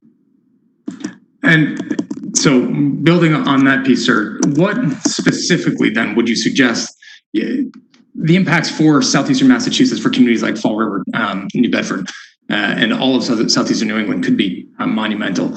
What needs to be done to actually get ready for this now, given the delays and the impacts that we've seen? Well, I think, first of all, we need to build a supply chain for the turbines themselves. We should remember that these are going to be very, very large, 8-10 megawatt individual turbines. And as was discussed earlier, with very, very special needs. For example, one of those turbines will require a ton of a specific rare earth element. Now, we have to think about the whole supply chain to get that done. We have to build the supply chain, and there are companies also in Rhode Island, for example, experienced in building large wind blades because those present huge logistical challenges. that building in that area could be a real leg up. Building the port and maintenance facility, maintaining these requires a major seaborne activity. And so all of this has to be viewed, I think, with a comprehensive action plan for this decade, that we come out of this decade with a robust industry and a robust supply chain and a robust workforce. Mr. Secretary, great to see you. I think this is an enormous opportunity to revitalize parts of our country, to strengthen union labor, and to get good jobs that provide a pathway to the middle class. Mr. Chairman, I yield back. Several years back, the chair now recognizes the gentleman from the great state of North Carolina, Mr. Hudson, for 5 minutes. Thank you, Mr. Chairman, and thank you to all our witnesses for joining us today for what I believe has been an excellent discussion. To Rich Powell, good to see you, albeit virtually today. As you know, all sectors of our economy have been impacted by the coronavirus, and the energy sector has been hit especially hard. With millions of Americans on unemployment, it's imperative that we get our economy open and people back to work in a safe way. I thank Chairman Rush and Ranking Member Upton for holding this very important hearing. It's critical we understand the impact to jobs as we develop policies that will get Americans back to work and grow our economy. According to the estimates, we've lost over 1.3 million energy sector jobs due to the coronavirus. Now is the time to come together in a bipartisan way and produce solutions that actually help our energy sector, not just pick winners and losers. For instance, my friend Chairman Rush and I have a bill together, H.R. 4061, the Blue Collar and Green Collar Jobs Development Act. This legislation is an all of the above energy jobs creator. It is bipartisan ideas like that that will get our constituents and Americans back to work. Rich, the COVID pandemic has wreaked havoc on our energy industry, and there are many other challenges we need to address in order to get back to where we were as the global leader in energy and with historically low unemployment. For example, back in April, an activist Montana district court judge issued a terribly misguided decision on the nationwide Permit 12 under the Clean Water Act, because one agency supposedly didn't, quote, consult, end quote, with another agency. As this case continues to be considered, infrastructure projects across the nation will be slowed by additional red tape. This is just one recent example, but it illustrates the bureaucratic challenges facing infrastructure and construction projects. In your testimony, you said, quote, we can only put energy workers of all stripes back on the job as fast as we can permit the projects, end quote. I can't agree more. Rich, what are some ideas you have on how we can best reform our permitting laws? Well, thanks very much for addressing that really important issue, Representative Hudson. It's great to see you. Thank you as well for your long support on these clean energy issues, particularly your championing of the Small Conduit Hydro Permitting Reform Act of last Congress. I think that's the kind of issue that we need to look at and find other opportunities like small conduit hydro, like the Permit 12 issue. You know, in the case of small conduit hydro, we basically had a hugely overworked regulatory apparatus for projects that were really small and occurring mostly on private land with private resources, often in a not an open waterway, but literally in a private a pipe or conduit somewhere, and putting the full authority and timeline of a typical FERC regulatory procedure on something like that was just clearly, totally misplaced. And this issue in Permit 12, something that so many different pipelines around the country rely on, we often be letting, a single process error in one permit application somewhere in the country sort of shut down the entire permitting regime for the entire country. I think folks need to remember in this that, let's say you don't like oil and gas pipelines, although I'd argue, gas pipelines have been extremely influential in bringing down the emissions from our power sector over the last decade. But let's say you don't like those. If you support a clean energy future, you're going to need pipelines of some sort, and they're going to carry hydrogen around the country, or they're going to carry carbon dioxide that's been captured away from power plants around the country, or renewable natural gas around the country. We need this infrastructure, and so finding ways to streamline that and offer the same level of environmental protections, but in a smarter way. The idea that we have something in the Defense Department like an arbitration panel that routinely resolves even very significant disputes very fairly and objectively on a 60-day timeline, and then we can't take that same kind of a fair, fast-moving arbitration mechanism and apply it to moving disputes over some of these environmental permitting challenges. It just seems like we need to be looking for best practices like that, or opportunities to leverage technology and do semi-automated permitting when it's a lower priority or less risky permitting application that couldn't just greatly speed up all of these processes. Again, without sacrificing any of the clean air or clean water benefits. Well, I appreciate that answer. And I think you're right. We can do both. We need to do both. And I appreciate your testimony today. And Mr. Chairman, as I see I'm under 30 seconds, I will go ahead and yield back the balance of my time. Thank you. Chair thanks the gentleman. The gentleman yields back his time. The chair now recognizes the gentlelady from the greatest state of all, the great state of Illinois. Ms. Kelly, you're recognized for 5 minutes. I won't take 5 minutes because I have a meeting in a few minutes, but thank you, Mr. Chair, for having this meeting, and to the ranking member, and thank you to the witnesses. Like was mentioned, the chair is very interested in diversifying this industry, and I want to know what ideas that all of you have about diversifying the industry. Secretary, you talked about the low numbers, but what ideas do you have? We talk about it, but we need to see how we can implement changes so we can increase those numbers. So I want to know what your industry is doing. Mr. Whetstone, Mr. Powell, you can answer also, and then any ideas of what we can do to push this issue along. Well, as I said earlier, I certainly I think this is a very important issue for us to address. I would just offer a couple of areas. One, I did mention briefly earlier, and that is that I believe that we can do a lot more. And it's both, by the way, it's women and minorities in the energy business. We have a problem across the board, frankly. The only thing we're doing well on is veterans. But with women and minorities, I think we need to really catch young people as they are about to transition into the workforce, bring them into energy as a great opportunity. Because again, as we've seen, this is an area that outperforms the economy, and so it's a great chance to build careers, build families and the like. So I think that's one of the things that I come from a university, so it's in my blood to grab people at the early stages of their careers. At my own organization, we're a small organization, but we will be looking very hard at how we can do that, connect with some of the HBCUs, for example, in terms of opportunities. But a second thing I would note is that if we look at the labor unions, they have incredible apprenticeship programs. It's one of the reasons why we are partnering with the AFL-CIO. Rich Trumka, the president of AFL-CIO, likes to say that the unions are second to the military in training people for jobs and training them well and paying them while they're being trained. So this is a case where I think we can also work with them in terms of trying to increase the women minorities. I know they work hard at it, but maybe we can even redouble those efforts. Thank you, Mr. Whetstone. Yeah, thank you for the question. It is a focus right now in the sector and how we do better here.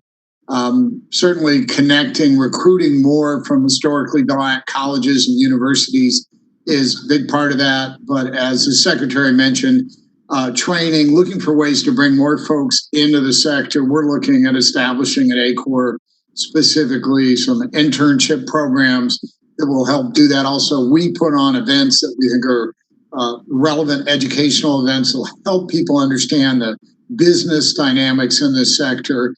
And we are looking at scholarships for those events to help facilitate training. There's more we can do, and we welcome suggestions and recognize it's an area we need to make progress. Mr. Powell, do you have anything? Absolutely. Thank you for the question. Extremely important. In our work and in our philanthropy, we've supported a number of efforts in this vein. We've supported, for example, a delegation from the historically black colleges and universities looking at that are in the STEM space and particularly the nuclear engineering space to come to DC and to be exposed to the industry and the policy portion of the industry by the Millennial Nuclear Caucus. So we're very proud to have supported that. We're also founding sponsors of a terrific institution called the Joseph Rainey Center. Congressman Rainey, as you may well know, was the first African-American member of the House of Representatives and a former slave. And the center was founded with the goal of elevating the voices of minorities and women and mavericks in the public policy discussion, particularly state policymakers. And so it spends a lot of time helping educate and bring resources to those state policymakers around the country. And so we're a proud sponsor of the Rainey Center as well. Thank you. Could I add, Madam, could I add one more thought going back to my DOE days?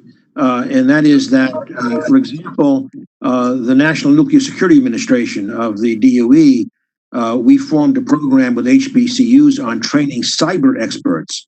So choosing a part of the economy that clearly is going to need lots and lots of people, and again, grabbing young people to capture that.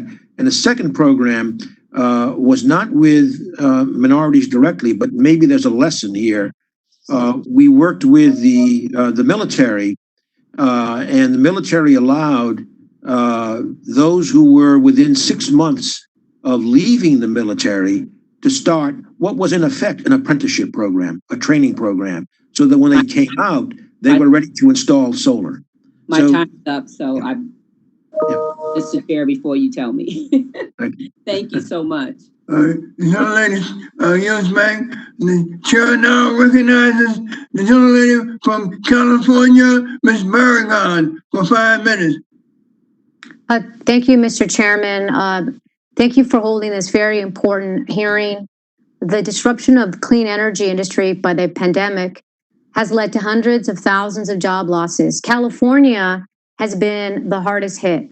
And in May, Los Angeles County lost nearly 2.5 times as many clean energy jobs as any other county in the United States. And yet, a transition to 100% clean energy must remain a priority for our country. Now, Congress must act to provide relief by making clean energy tax credits refundable, so that eligible projects can receive direct cash grants, and by investing in energy efficiency retrofits for small businesses and critical infrastructure. As we work to help the clean energy industry rebound from the pandemic, we must invest in an economic recovery that addresses both the job crisis and climate crisis our country faces.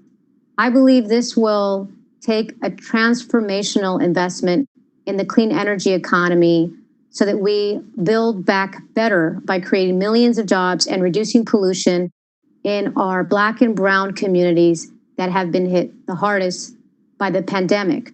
I want to thank you, Mr. Secretary, and Mr. Whetstone for addressing the issue of minorities. Latinos make up 14% of workers in the clean energy industry, but have experienced 23% of job losses. So I think it's critical that Congress looks at policies to recover job losses, and thank you both for commenting on that. Mr. Secretary, as extreme weather from the climate crisis worsens, communities of color will continue to be hit first and worst. What can Congress do to further encourage investments in clean energy microgrids for critical facilities in vulnerable communities in order to maintain basic services? Yes, I think that's extremely important. And by the way, of course, it goes without saying that the environmental impacts and the COVID impacts hit those communities, as you say, first and worst. In going forward, I strongly endorse the idea of building at the community level these kinds of microgrids coupled with distributed generation and the like. I'll give one example. When I was secretary, I joined Mayor Dugan in Detroit in dedicating a solar field that was placed in the middle of a disadvantaged community. And what was great about it, the utility helped support it, to build it, but also drew upon local residents essentially for apprenticeships, so that they were trained on the job as well to learn how to install the solar. So I think it's really taking this kind of comprehensive view, this integrated view of community building together with the energy build that makes sense. And I think, quite frankly, I think the giving substantial incentives for that, I think, would be helpful. And I might say that that might go through some of the established programs that, for example, the utilities have, because the utilities are, they're close to the ground on this. And I know usually we go through other mechanisms, including state energy offices. I'm not arguing against that, but I do think that those who execute the projects, like the utilities, could easily be incented to do this kind of integrated planning. Well, thank you for that. I'm working on legislation to ensure environmental justice communities receive greater funding support for microgrids. We need to be intentional about our investments in frontline communities to achieve greater equity, to achieve clean energy deployment. Yes. Mr. Secretary, I want to ask you about something else I've seen. There was a recent study from the University of California at Berkeley. It found that the United States could achieve 90% clean electricity nationwide at 2035 at no extra cost to consumers. Do you believe this is feasible? And what are the main changes to our energy policy needed in 2020 to set us up on this path? I don't know the study specifically, but let me say that in my testimony, I noted that if we are to get to net zero mid-century economy-wide, we have to get there in electricity faster. 2040, I think, is a date, but I said maybe we should move that up to 2035. Net zero by 2035 in the electricity sector. To do it, I believe we cannot do it just with wind and solar. We need wind and solar, but we need this, what I call all of the above approach. So right now, we need to go out hard on wind and solar, getting the storage at different timescales, getting CCS where appropriate. Small nuclear could come in there, and we will certainly need, in my view, carbon dioxide removal from the atmosphere and ocean in order to get to the net zero. But we need this decade to be, as I said, the decade of innovation. We need to build these things up so that by 2030 we can start deploying them, so that by ideally 2035, at a minimum by 2040, we can reach that net zero electricity, and do it with all the social justice concerns that you have raised earlier. All right. Well, thank you, Mr. Secretary. My time has expired. I yield back. Young lady yields back. The chair now recognizes the gentleman from the great state of Arizona, Mr. O'Halloran, for 5 minutes. Thank you, Chairman Rush and Ranking Member Upton, for the hosting today's important hearing. As the COVID-19 pandemic has devastated the entire United States economy and to the extent the world, it is important that Congress continue to conduct its oversight and legislative duties to provide economic relief to all Americans nationwide. Before the pandemic, Arizona ranked third in the nation for total amount of solar capacity installed, while also being the home to over 470 solar companies that have invested over $12 billion into the state's economy. Since the pandemic, Arizona's clean energy sector has lost nearly 10,000 jobs. Overall, this job loss is in addition to the increasing amount of coal plant retirements throughout the Southwest, including in my district, where the Navajo Generating Station and Kayenta Mine lost nearly 900 jobs late last year. As the country continues to battle this tragic pandemic and offer proposals for reinventing the economy, Congress must provide the energy sector with sound public policy guidance. Secretary Menez, in your testimony, you emphasize the importance of building diverse coalitions of energy stakeholders to ensure the clean energy transformation benefits all energy workers and their families. I'm sure you know the number of coal plant retirements nationwide has continued to accelerate in recent years, which has left countless workers either facing early retirement or suddenly looking for new forms of employment. How can the clean energy sector's economy recovery also be inclusive of coal workers who have recently been impacted or soon will be by more plant closures nationwide? Thank you.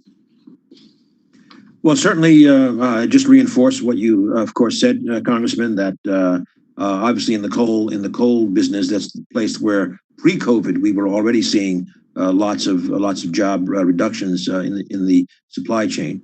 Now, I think there are. I've also emphasized that solutions tend to be very regional or community focused, and so there's not one size fits all. For example, in West Virginia, the decrease in coal has seen an increase in natural gas, somewhat compensating, and with some of the same workers carried there. But of course, when you mentioned the Navajo station, that's a very, very different kind of a situation. And there, by the way, I think that we need. I'll be honest. I tried, and we made some progress in getting a credit loan subsidy passed for Indian land energy projects, which could leverage about $100 million of projects, but that is frankly orders of magnitude too small. And I think that we need to have a very, very serious initiative now to get Native American, indigenous people lands really as part of the energy revolution, and have them be part of the jobs to create that industry. Otherwise, I mean, besides those two specific locations, it comes down to the issue of, I think, looking at community assets. And I might say that we are doing a project right now with my MIT hat on that will include looking at coal country county, and looking specifically at what are all the assets that they have in terms of having a bright future in a future low carbon economy. But I think that's the way it works. I think it's not a one size fits all. I think it's really a place by place hard look at the assets and making sure that we minimize any kind of stranded workers, including, of course, the coal workers. Thank you, Secretary. I appreciate that. And I'll look forward to having a discussion with you on your thoughts on the entire process. We'd be pleased to have that discussion. Thank you. Mr. Wellstone, in your testimony, you discussed the certain supply chain disruptions as one of the many impacts felt by the renewable energy sector due to the COVID-19 pandemic. Given the uncertain future we face, ravaged by a global pandemic. Gentleman's time has expired. Okay, thank you. Gentleman yields back. Provide a response for the record. All right. Yes, Mr. Flores had a question and didn't complete his question due to technical difficulties. I yielded him 5 minutes.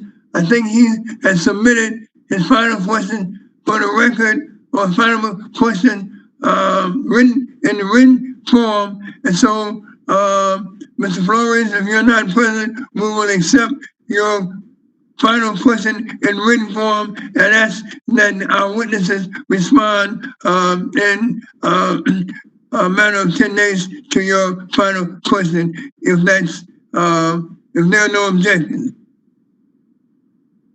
If there are no objections, here are no objections, so ordered. The chair there are several unanimous consent requests for documents to be included into the record. A letter from the National Rural Electric Cooperative Association, a letter from the American Gas Association, a statement from the International Association of Drilling Contractors, a letter from the American Public Power Association, a letter from the Renewable Fuels Association, a letter from the Biotechnology Innovation Organization, a letter from SMUD, a letter from the Petroleum Equipment and Services Association, a fact sheet from the National Mining Association, a letter from the American Exploration and Production Council, a letter from the American Fuel and Petrochemical Manufacturers, a letter from the American Association of Blacks in Energy, and that concludes the list. Hearing no objections. Mr. Chairman, Yes. before I sign off, would you let the record show that on the Democratic side of the aisle, Mr. Vesey and I stayed with you to the end? Let the record so reflect. I want to thank you and congratulate you for an outstanding job. Thank you, Mr. Chairman. Thank you. All right.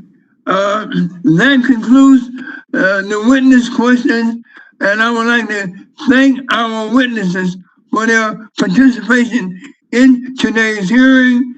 And I want to remind members that pursuant to committee rules, they have 10 business days to submit additional questions for the record to be answered by the witnesses who have appeared.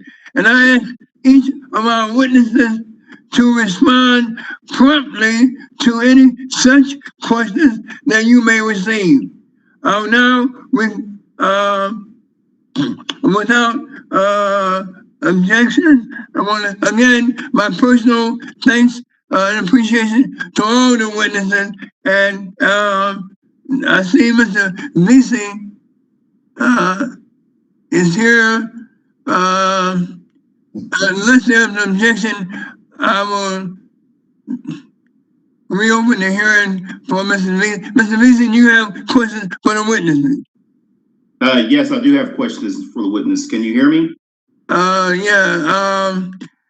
We will reopen the witness question for 5 minutes. Mr. Vesey, you're recognized for 5 minutes. Thank you very much, Mr. Chairman. And Robin Kelly asked a question that I wanted to address earlier on diversification in the energy sector. And so I'm going to skip over to Dr. Onise and ask him about the potential for the energy sector to revitalize the economy through energy efficiency.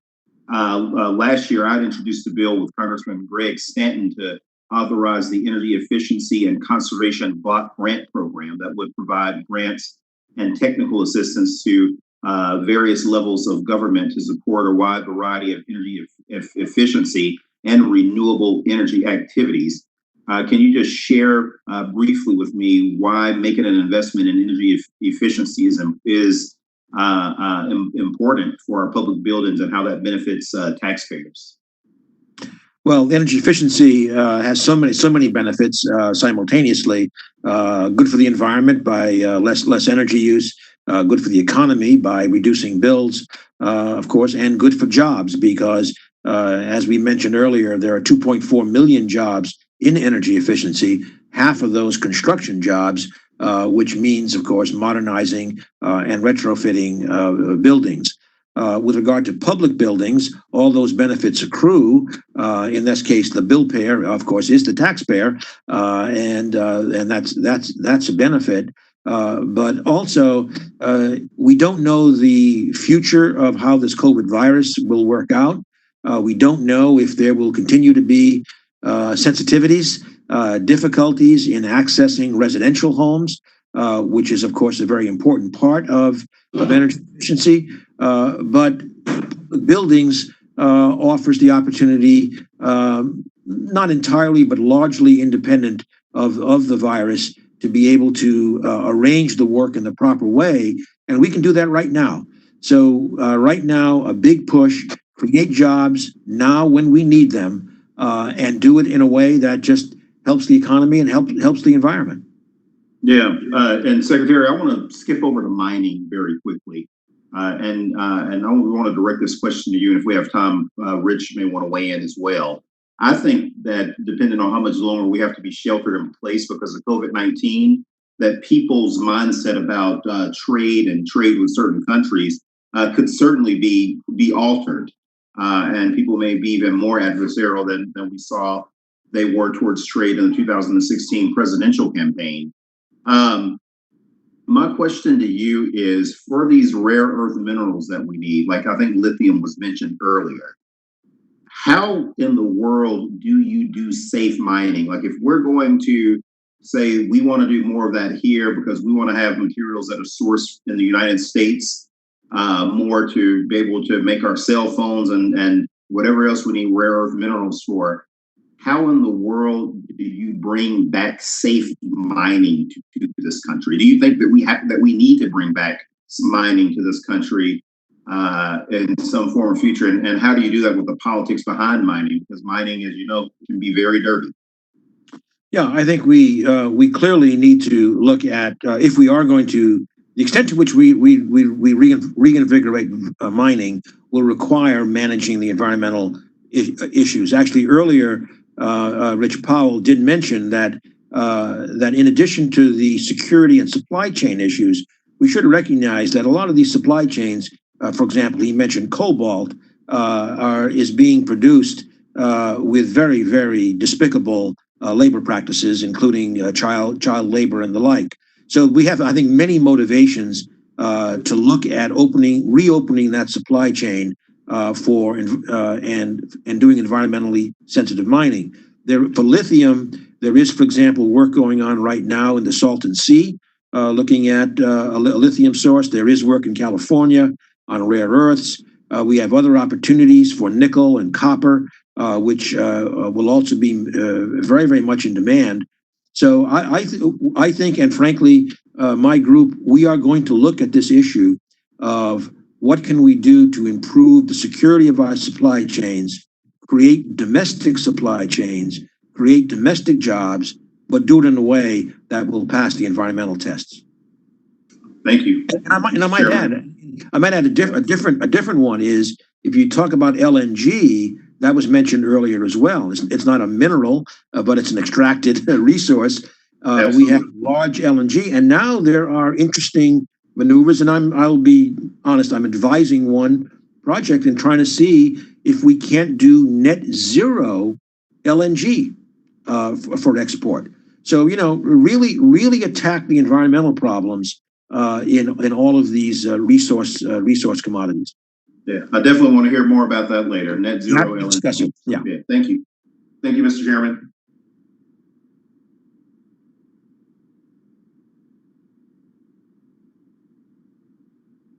The gentleman yields back.